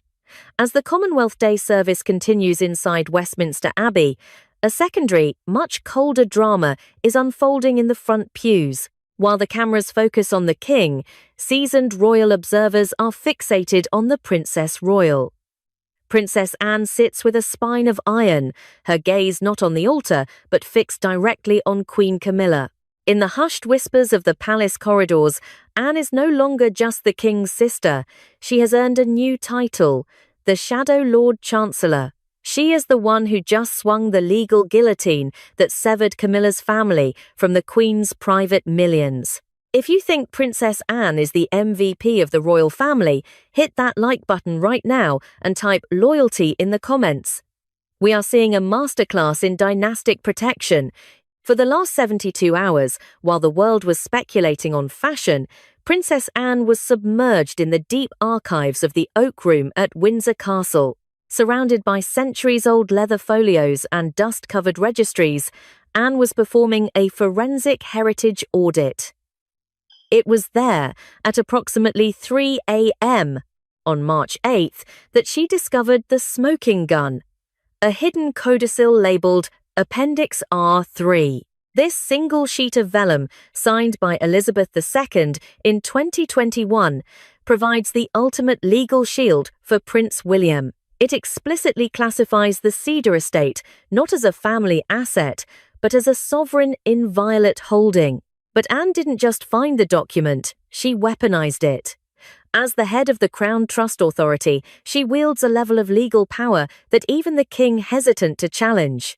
At 9 a.m. yesterday, Anne officially signed a digital and physical lockout order. This is a high-level administrative strike that instantly revoked the security clearances of every legal consultant and financial advisor linked to Camilla and Tom Parker Bowles. A high-ranking clerk at the Royal Archives recounted a chilling moment when Camilla's lead solicitor tried to enter the Chiltern Hills vault. The clerk stated, "The system turned red. When we called the Princess Royal's office, her instructions were clear. No bloodline, no entry, no exceptions." This move effectively blinded Camilla's team just 48 hours before the inheritance was finalized. Why such a drastic measure?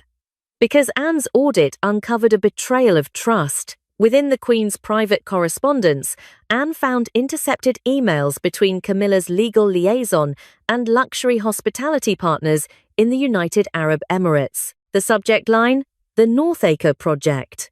The emails detailed a plan to convert the historic Northacre Hall into a 5-star boutique hotel and spa, complete with a celebrity chef residency for Tom Parker Bowles. The documents even included mock-ups of a spa menu featuring Windsor wild honey treatments and Royal Heritage skincare. To Princess Anne, this wasn't just a business plan, it was a commercial desecration of her mother's sanctuary. One courtier described Anne's reaction upon reading the emails as a quiet, terrifying fury. She reportedly told King Charles during a private briefing, "Mother left us a legacy to guard, not a portfolio to liquidate. If you won't stop the rot, I will." This is the shadow war that explains the freezing atmosphere at the Abbey today. Anne has acted as William's shield, ensuring that by the time he stood up to greet his father, he was already the undisputed master of the secret estates. Camilla's lawyers are now reportedly scrambling to find a loophole in Appendix R3, but with Anne guarding the gates, the chance of success is near zero. Do you agree with Princess Anne's lockout move? Was she right to freeze out Camilla's family to protect the Queen's memory? Let us know in the comments below. The tension is reaching a breaking point, but the Princess Royal isn't finished. She has one more ally in this fight, someone the world never expected to take a stand in a legal war.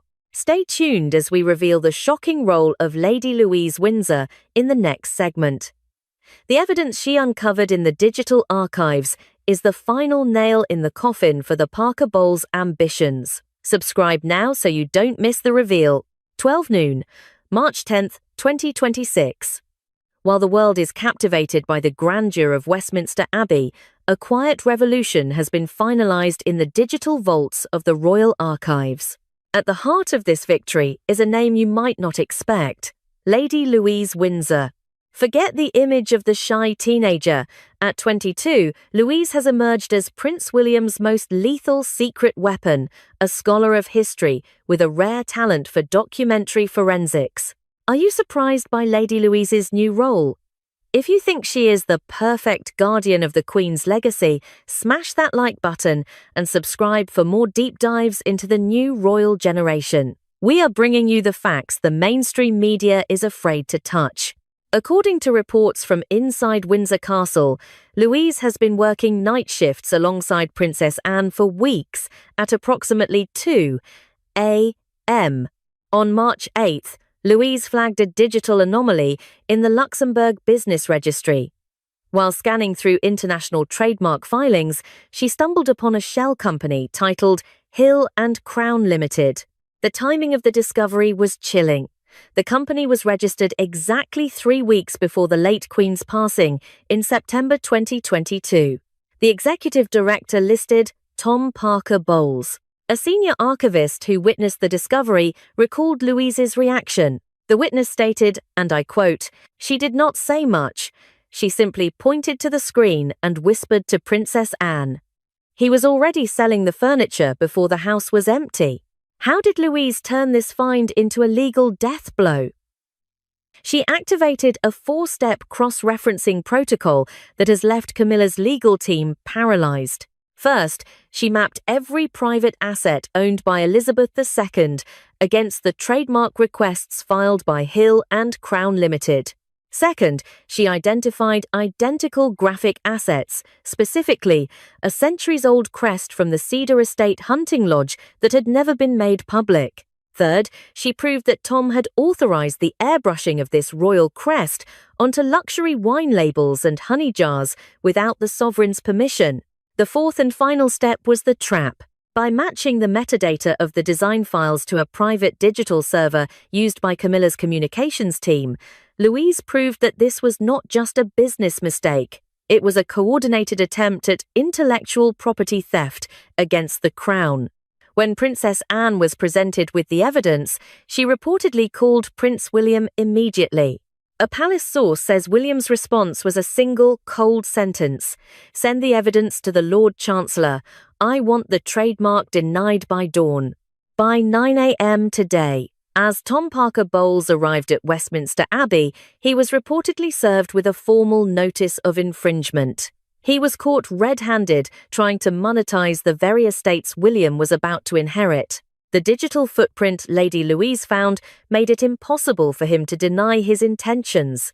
He was not just planning a business, he was effectively stealing the visual identity of the monarchy's most sacred lands. One insider at the Royal Commonwealth Society noted that Tom appeared visibly shaken as he took his seat. He knew that the evidence Louise uncovered had effectively ended his career as a royal entrepreneur. He had been outmaneuvered by a 22-year-old student who chose loyalty over profit. Do you think Tom Parker Bowles went too far? Should there be legal consequences for using royal crests for private profit? Share your thoughts in the comments below. I am reading everything. The trap was set, and the evidence was irrefutable. But the fallout from this digital discovery has triggered a crisis inside the King's own home. As the national anthem played today, King Charles had to make a choice that would define his reign. Stay with us as we head into the next chapter, the King's ultimatum. We are revealing the secret letter Charles sent to Camilla just 48 hours ago. 1 p.m. March 10th, 2026. As the Commonwealth Day service concludes and the royals prepare to depart Westminster Abbey, the true scale of the Parker Bowles family's defeat is finally coming to light. While Queen Camilla maintains a stoic expression behind her veil, insiders at Clarence House describe the atmosphere as pure radioactive fury. What we are witnessing today is the total collapse of a 2-year campaign to commercialize the British monarchy's most sacred private lands. If you think Prince William was right to shut down these commercial schemes, hit that like button right now and comment, "Protect the legacy." We are exposing the timeline of a failed coup. The downfall began in November 2025. At that time, Tom Parker Bowles was at the peak of his confidence. He had finalized plans for a flagship luxury food brand called Royal Wild, featuring cedar-aged cheeses sourced directly from the private groves of the Cedar Estate. High-end retailers in London and Dubai had already placed preliminary orders worth millions. Tom believed he had the silent backing of the king, but he had fundamentally underestimated the vault of silence his grandmother-in-law, Elizabeth II, had built around her grandson, William. By January 2026, the tension reached a boiling point. Camilla reportedly summoned a team of elite constitutional lawyers to a closed-door summit at Highgrove. Her objective? To contest William's exclusive inheritance of the Chiltern Hills properties. One witness to that meeting overheard Camilla's frustration. She reportedly stated to her legal team, and I quote, "These estates have been maintained by the public profile of this family for 80 years. It is a matter of equity that the current Queen's family has a seat at the table." But the table was already gone. On February 3rd, 2026, the legal trap detonated. As Prince William officially received the keys to the 6 private estates, the anticipatory obstruction clause was read aloud in the Green Drawing Room. This specific legal mechanism, drafted in secret years ago, explicitly bars any individual who joined the family through marriage after the year 2010 from holding any administrative or beneficial interest in these specific lands. Camilla was not just sidelined, she was legally evicted from the future of these properties. A senior footman who was present described the moment Camilla realized the extent of the lockout. He stated, "The Queen Consort read the document twice. She didn't scream. She simply turned to her son and said, 'She saw us coming years ago.'" The fallout was immediate and devastating for Tom Parker Bowles. Just 48 hours after the lockout order was finalized, a major international publishing house officially cancelled Tom's upcoming high-profile cookbook contract. Why? Because Lady Louise's digital audit had proven that Tom had used unauthorized royal crests and Cedar Estate imagery on his product prototypes. The publishers, fearing a massive lawsuit from the Duchy of Cornwall, pulled the plug. Tom was reportedly left with hundreds of thousands of pounds in sunk costs and a brand that was legally dead on arrival. This is why the Parker Bowles family is fuming today at the Abbey. Every artisanal cheese, every boutique hotel plan, and every luxury honey brand has been reduced to ash. William didn't just inherit land, he inherited the power to say no to the commercialization of his grandmother's soul. What is your reaction to Tom's business collapse? Was it a fair consequence for using the royal name or too harsh? Tell us in the comments. But while Camilla and Tom are retreating, there is one person who has been forced to take a stand, a man caught between his wife and his son. In our next segment, we look at the King's ultimatum. What did Charles really say to William before they walked into the Abbey today? The answer will shock you. 10:55 a.m., March 10th, 2026. Under the soaring arches of Westminster Abbey, as the national anthem faded into the ancient stone, a single moment of public affection sent a shockwave through the royal households. King Charles turned to his eldest son, Prince William, and pulled him into a broad, smiling embrace. To the thousands in attendance, it was a touching father-son moment. But to the legal teams watching from the sidelines, it was a declaration of institutional war. By hugging William so publicly, Charles was telling the world that he has officially chosen his bloodline over the commercial ambitions of his wife's family. If you believe King Charles made the right choice by standing with William, hit that subscribe button right now and comment, "The King's Choice." We are dissecting the most difficult decision of Charles's reign. The warmth at the Abbey belied a freezing ultimatum delivered just 48 hours ago. Inside sources confirm that on the evening of March 8th, a private courier delivered a red wax-sealed letter to Queen Camilla's quarters at Clarence House. The letter, signed by the king himself, contained a sentence that has since passed into palace legend. Charles wrote, and I quote, "Any action taken to undermine the final will and testament of Elizabeth II will be treated not merely as a family dispute, but as an act of betrayal against the Crown's memory." This wasn't just a warning, it was a legal kill switch. Charles had been backed into a corner by the evidence presented to him by his sister, Princess Anne, and the mechanism he used to resolve the crisis is a masterclass in three-step royal power. Step 1 began on March 7th, when Princess Anne delivered a forensic financial dossier to the King's study. The report detailed the specific financial irregularities uncovered by Lady Louise regarding Tom Parker Bowles's Luxembourg shell company. Anne proved that Tom had already begun pitching royal heritage investment packages to foreign dignitaries, using the secret Cedar Estate as collateral. The king was reportedly deeply saddened and profoundly angered by the discovery that his stepson was effectively selling the family's private history. Step 2 saw the king activate the ultimate constitutional trump card, sovereign immunity. At 10 a.m. on March 9th, the king's private secretary filed a directive to the Lord Chancellor's office. This move effectively locked the Oakage estate and the Cedar estate under a status that makes them immune to reclassification. Camilla's lawyers had been trying to argue that these estates benefited from public security funds and should therefore be open to shared management. By invoking sovereign immunity, Charles rendered their legal arguments entirely irrelevant. The estates are now inviolate sovereign holdings, accessible only by the direct heir Prince William. The third and final step was the Pledge of Silence. To avoid a public scandal that would have seen Tom Parker Bowles facing charges of trademark infringement, Charles offered Camilla a deal she couldn't refuse. In exchange for the palace keeping the Luxembourg dossier out of the press, Camilla was forced to sign a mandatory support pledge. This document binds her to publicly endorse William's environmental and educational vision for the estates, effectively ending her hopes for a Windsor cultural centre. As the king walked beside William today at the Abbey, he was signalling that the deal is done. The Parker Bowles commercial dream is over, and the Windsor bloodline is secure. Do you think Charles was too harsh on Camilla, or was this necessary to protect the monarchy's future? We want to hear from you in the comments below. The king has spoken.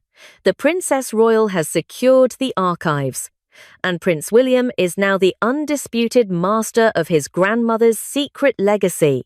But as the sun sets on Commonwealth Day, one final question remains. What will happen to the 3 private estates that haven't been mentioned in the press yet? Stay with us for the grand finale as we reveal William's first official act as the new owner of the Vault of Silence. 2 p.m. London. Time. March 10th, 2026. As the royal motorcades disappear into the fog of London, the bells of Westminster Abbey are silent, but the legal machinery of the British monarchy is moving at a terrifying speed. We are now witnessing the final consolidation of what experts are calling the Eternal Fortress, a series of legal and ethical barriers that have effectively ended the commercial ambitions of the Parker Bowles family for good. Prince William hasn't just won a legal battle, he has executed a dynastic reset. If you have stayed with us through this breaking news coverage, hit that subscribe button right now because we are about to reveal the 3 most likely scenarios for the future of the monarchy. Which side will win the long game? As of this afternoon, 3 distinct paths lie ahead for the House of Windsor. The first, and most volatile, is a 15% probability. The public challenge. In this scenario, Queen Camilla would officially contest the anticipatory obstruction clause in the High Court, claiming it represents a prejudicial exclusion of the non-bloodline family. However, top constitutional analysts argue this is a suicide mission. Any public trial would force the disclosure of the Luxembourg dossier, the very evidence Lady Louise Windsor found regarding Tom Parker Bowles' unauthorized trademarking. For Camilla, the cost of the fight would be her remaining public dignity. The second path, with a 25% probability, is the managed retreat. This would involve a secret deal where Tom Parker Bowles officially dissolves his Luxembourg shell companies and withdraws from all royal heritage branding. In exchange, the king might offer a minor, non-hereditary consultancy role to keep the family financially stable but politically silent. But with Princess Anne guarding the accounts, even a penny of royal funding for the Parker Bowles business interests seems impossible. This brings us to the 60% reality, the Great Silence. This is the most likely outcome, and it is already in motion by 5 p.m. Today, Prince William and Princess Catherine officially signed the inaugural charter for the Greenheath Royal Future Trust. Using the £37 million discovered in the Queen's secret private fund, a fund that Camilla didn't even know existed, William is building an ethical empire. Every acre of Greenheath, Cedar Estate, and Northacre Hall is being permanently dedicated to environmental education and child rehabilitation programs. By turning these estates into non-profit sanctuaries, William is effectively erasing Camilla's commercial footprint.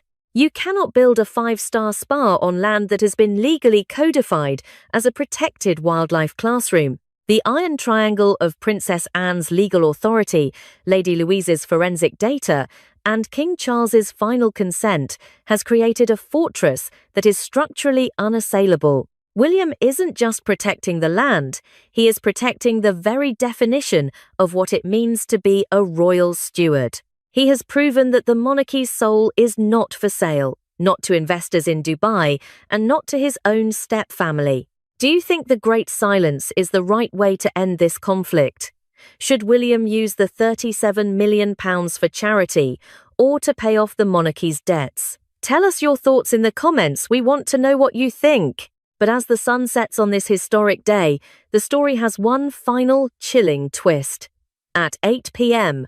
tonight, back at the Cedar Estate, Prince William reportedly entered the archival vault alone. He walked past the 186 oak chests and stopped at a single unmarked trunk 187.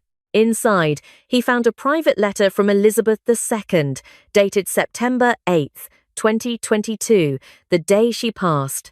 The letter mentions a third-party financier who had been secretly funding Tom Parker Bowles's Luxembourg schemes from across the Atlantic, a name that William knows very well. A person who has been playing both sides of the royal divide. Who is the mystery financier from overseas? And why did the Queen wait until her final breath to reveal their identity? The answer will send shockwaves from London to California.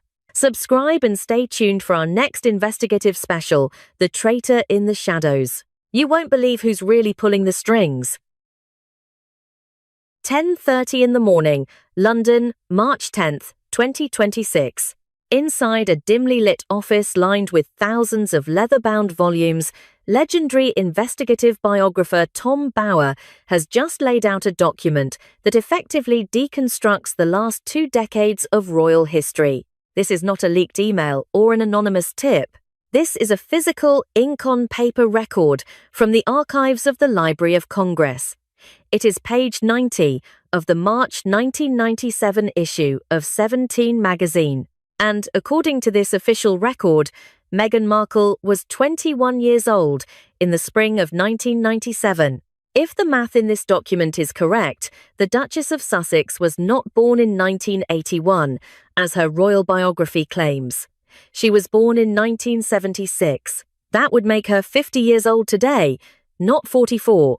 A 6-year discrepancy that Tom Bower calls the original sin of her carefully constructed public persona.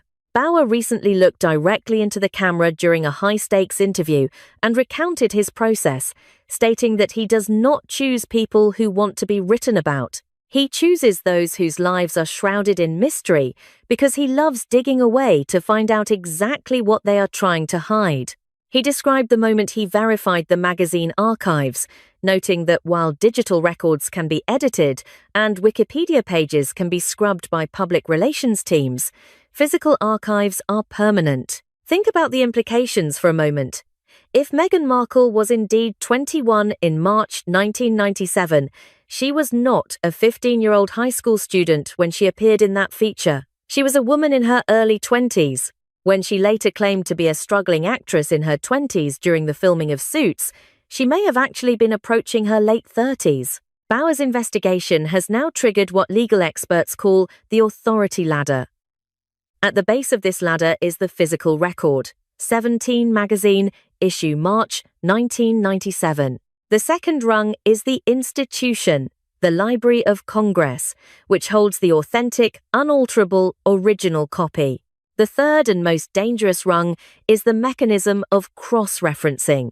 In a narrated recount of a conversation with a former Screen Actors Guild representative, Bower reveals that the industry has very strict rules regarding biographical data.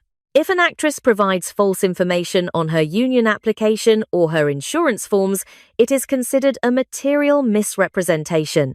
In plain English, it is fraud. Every contract Meghan Markle signed in Hollywood, from her briefcases on Deal or No Deal to her lead role in Suits, was predicated on her age. If she claimed to be younger to stay competitive in an industry that is notoriously ageist, she didn't just tell a white lie, she triggered a legal domino effect that could invalidate years of professional standing. But the deception goes deeper than Hollywood. Bower points to the ultimate authority, the British Crown. He recounts a tense moment where he interviewed Thomas Markle, asking him directly about the year his daughter was born. Thomas reportedly hesitated, a long, heavy silence hanging in the air before he told Bower to simply check the records himself. He didn't say 1981. He didn't confirm the official story. He pointed to the paper trail.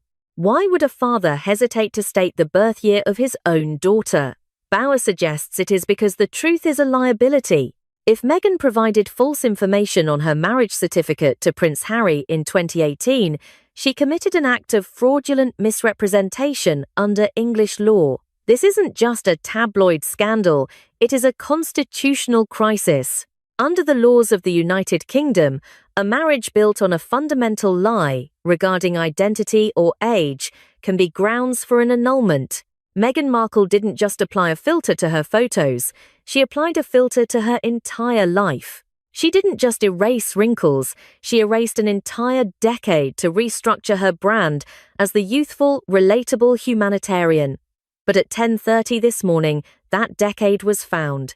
If you are as stunned by these revelations as the rest of the world, make sure to hit the like button right now and subscribe to this channel. We are tracking this breaking investigation minute by minute. Drop a comment below with the word records if you believe the physical archives tell the real story. The performance is crumbling and the script is being rewritten in real time. As Bauer has stated, the truth always surfaces. Always. And as we dig deeper into the official birth records and the modified documents of the royal family, we are beginning to see that the woman the world knows as the Duchess of Sussex might be the greatest role ever played by a woman named Rachel Meghan Markle, a woman who is currently running out of time. The math of a human life is usually straightforward, but in the case of the Duchess of Sussex, the numbers seem to shift like desert sands. Investigative biographer Tom Bauer has uncovered a pattern of what he calls identity laundering, a sophisticated, multi-year campaign to scrub the digital and physical footprint of a woman once known simply as Rachel Meghan Markle. Let's look at the timeline, starting in 2003 at Northwestern University. If the official royal narrative is true, and Meghan was born in 1981, she would have graduated at the standard age of 22. However, Tom Bauer has tracked down her classmates from that era. In a staggering revelation, he found that the vast majority of the students in her graduating cohort are now in their early 50s. If Meghan is truly 44, she would have had to be a child prodigy attending university alongside people 6 to 8 years her senior. Yet, no record of such academic acceleration exists. Fast forward to 2006. Meghan is standing on a stage, holding a silver briefcase for the game show Deal or No Deal. Her professional profile at the time listed her age as 25. But according to Bauer's meticulous research into her earlier California records, she was actually 30. In the ruthless world of Hollywood casting, 30 is often the expiration date for starlets seeking breakout roles. By shaving off 5 years, she wasn't just being vain, she was staying employable. But the most audacious move occurred in June 2019, deep within the private offices of Windsor. In a move that left palace insiders stunned, Meghan's legal team requested a formal amendment to her son Archie's birth certificate. They didn't just correct a typo, they removed her given names, Rachel Meghan, entirely. The document was altered to list her only as Her Royal Highness, the Duchess of Sussex. Bauer recounts the confusion of the staff at the time. One official reportedly questioned the necessity of the change, noting that royal birth certificates traditionally include the mother's full legal name. The response from the Sussex camp was firm. The Duchess's identity had evolved, and the records must reflect her current status. But Tom Bauer explains the real mechanism behind this identity laundering in 3 clinical steps. Step 1. Remove the birth name, Rachel Meghan Markle, from all new official documents. This creates a data break. Step 2. Activate the privileges of the Royal High Office. By using the status of the monarchy, she was able to request that certain sensitive past records be moved into private archives, effectively sealing them from public view. Step 3. Use the title Duchess as a permanent legal shield. When an investigative journalist or a private citizen attempts to request civil records for Rachel Meghan Markle, they hit a dead end. The person they are looking for, on paper, no longer exists. She has been replaced by a title that carries no birth date, no social security history, and no paper trail. The consequence is profound. By scrubbing Rachel from the records, the discrepancies of 1997 and the classmates of 2003 are buried under the weight of a royal crown. She has successfully transitioned from a woman with a past to a duchess with a curated history. This is a masterclass in reputation management. But as Bauer warns, metadata never truly dies. If you think this level of detail is extraordinary, you need to see what we found in the financial records. Click the like button right now if you believe transparency is non-negotiable for the royal family. Subscribe and turn on notifications because the next chapter involves a $23 million inventory collapse that no amount of data scrubbing can hide. What is she still trying to bury? We are just getting started. Breaking news out of California is casting a dark shadow over the Montecito mansion of the Duke and Duchess of Sussex this morning. While the couple has spent years lecturing the world on compassion and service, their own financial house is reportedly in a state of catastrophic collapse. According to official tax records filed with the Registry of Charitable Trusts in California, the RQL Foundation has officially been declared delinquent. Let's look at the cold, hard data from the newly released Form 990 for the 2024 to 2025 fiscal year. The numbers are staggering. RQL reported a total revenue of just $2,100,000, a massive drop from previous years. However, their total expenses soared to $5,100,000. In any other world, this is a financial suicide mission. They are spending more than double what they are bringing in, burning through their remaining capital at a rate that is simply unsustainable. But it is the breakdown of those expenses that is triggering a wave of public outrage. Out of that $5 million spent, how much actually went to helping people? According to Tom Bauer's analysis of the filing, only $1,250,000 was distributed in actual charitable grants. Where did the rest of the money go? The records show that nearly $4 million was swallowed by overhead. This includes a security bill estimated at $2 million per year and $913,000 for staff salaries, despite the fact that the foundation's team has reportedly dwindled to just 2 people. Tom Bauer recently recounted a conversation with a former charity executive who reviewed these filings. The executive was reportedly speechless, stating that in the world of non-profits, an 80% overhead cost is not just a red flag, it is a total failure of mission. Bauer's conclusion is even more blunt. RQL was never designed to save the world. It was designed to subsidize the private security and the high-end lifestyle of Meghan Markle. The authority ladder here is undeniable. The document is the official Form 990. The unit is the Office of the California Attorney General, and the consequence is the delinquency notice. This isn't a minor clerical error. Being declared delinquent means that RQL is legally barred from soliciting donations or spending any of the funds currently in its accounts. Their charitable engine has been forcibly shut down by the state. One insider, speaking to Bauer under the condition of anonymity, described the atmosphere inside the Sussex camp as complete and utter chaos. They recounted a moment during the recent rebranding where the team realized the delinquency notice was coming.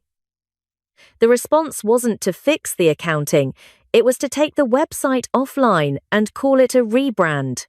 This is the reality of the Sussex service model. While Harry tells courtrooms in London that his family is in danger, his charity is reportedly paying for his bodyguards while providing a mere fraction of its wealth to the causes it claims to champion.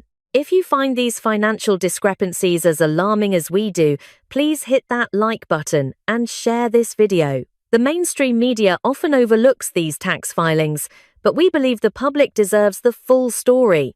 Subscribe right now and type transparency in the comments if you think every dollar in a charity should be accounted for. The walls are closing in, and as we move into the next segment of this investigation, you'll see that the financial rot at RQL is just the beginning. Wait until you see what happened when a technical glitch exposed the truth behind Meghan's latest business venture.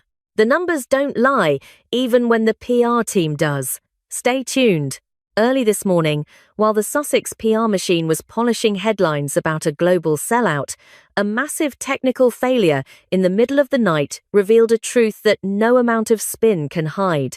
At exactly 2 o'clock in the morning, Pacific time, an inventory bug on the American Riviera Orchard website momentarily lowered the digital curtain. For a brief window, the public could see exactly what was happening behind the scenes of Meghan Markle's lifestyle brand.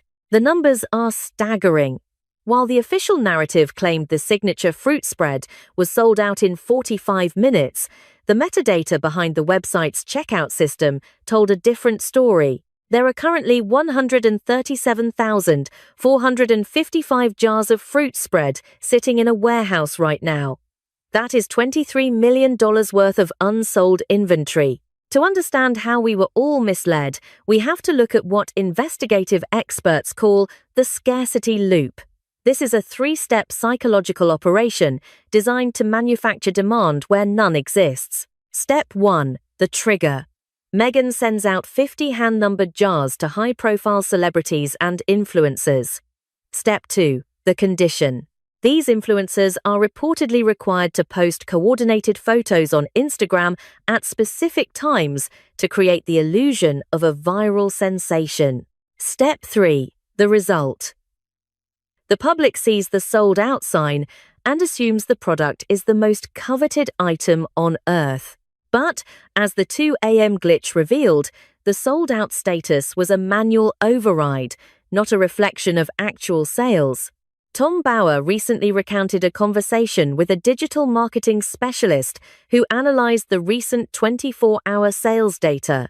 The reality: Meghan Markle is currently moving an average of just 26 jars per day. Do the math on that. At a rate of 26 jars a day, it would take Meghan 9 years to clear her current stock. But this is a perishable food item with a shelf life. These are not luxury watches. They are jars of fruit that are slowly expiring. The outrage from consumers who actually managed to buy a jar is even more telling. At $36 per unit, expectations were sky high. Yet, one prominent food reviewer, whose testimony was cited in Bower's research, described the product as tasting remarkably similar to Smucker's, a brand that sells for a fraction of the price at any local supermarket. Meghan's commercial instincts seem to be built entirely on ego rather than market reality. She believed that her title alone would justify a massive markup for a substandard product. She used the scarcity loop to trick the press, but she couldn't trick the actual repeat customers. One former staffer recounted a moment behind the scenes where Meghan was reportedly obsessive about the calligraphy on the labels, but spent almost no time on the actual logistics of the supply chain. They stated that the goal wasn't to build a sustainable business, it was to generate headlines that made her look like a billionaire in waiting. Tom Bower's assessment is brutal but accurate. Meghan's jam isn't food, it is a collection of expensive stage props currently rotting in a California warehouse. If you are tired of the manufactured hype and want more of these reality check investigations, hit the like button right now and subscribe to the channel. We are tracking the metadata and the tax filings that the mainstream media won't touch. Type the word reality in the comments if you think these PR stunts are finally reaching their expiration date. The digital mask is slipping, and the financial wreckage is becoming impossible to ignore. But wait until you see what happened in a London courtroom just hours ago, where Prince Harry's testimony took a turn that could threaten the very legal foundation of their marriage. In a scene that stunned the gallery in courtroom 73 of London's High Court this morning, Prince Harry broke down in tears on the witness stand. He wasn't crying for himself, but for what he described as the absolute misery the press has inflicted on his wife. However, there is a glaring, logical void in his testimony that investigative biographer Tom Bower has seized upon. Harry is currently suing over articles written between 2001 and 2013 years before he even met Meghan Markle. The judge reportedly had to intervene 3 times, asking the prince to stop arguing with opposing counsel and to simply answer the questions. Why would a grown man center his wife in a trial about events that happened when he was a teenager? Tom Bower's assessment is that Harry is trapped in a desperate attempt to find a judicial pathway back to taxpayer-funded security, managed by the Protection Committee known as RAVEC. If he can prove a narrative of systemic suffering through the courts, he believes the British government will be forced to restore his high-level security detail. But according to Bower, while Harry is fighting for bodyguards, he may be walking directly into a legal trap, managed by the Lord Chancellor's office. This brings us to the most explosive authority ladder in the entire royal saga. The document in question is Harry's own sworn witness statement. The agency involved is the Lord Chancellor's office, which oversees the validity of all royal legal proceedings. And the mechanism is the terrifying distinction between an annulment and a divorce. Under the laws of the United Kingdom, a marriage license is a sworn legal declaration.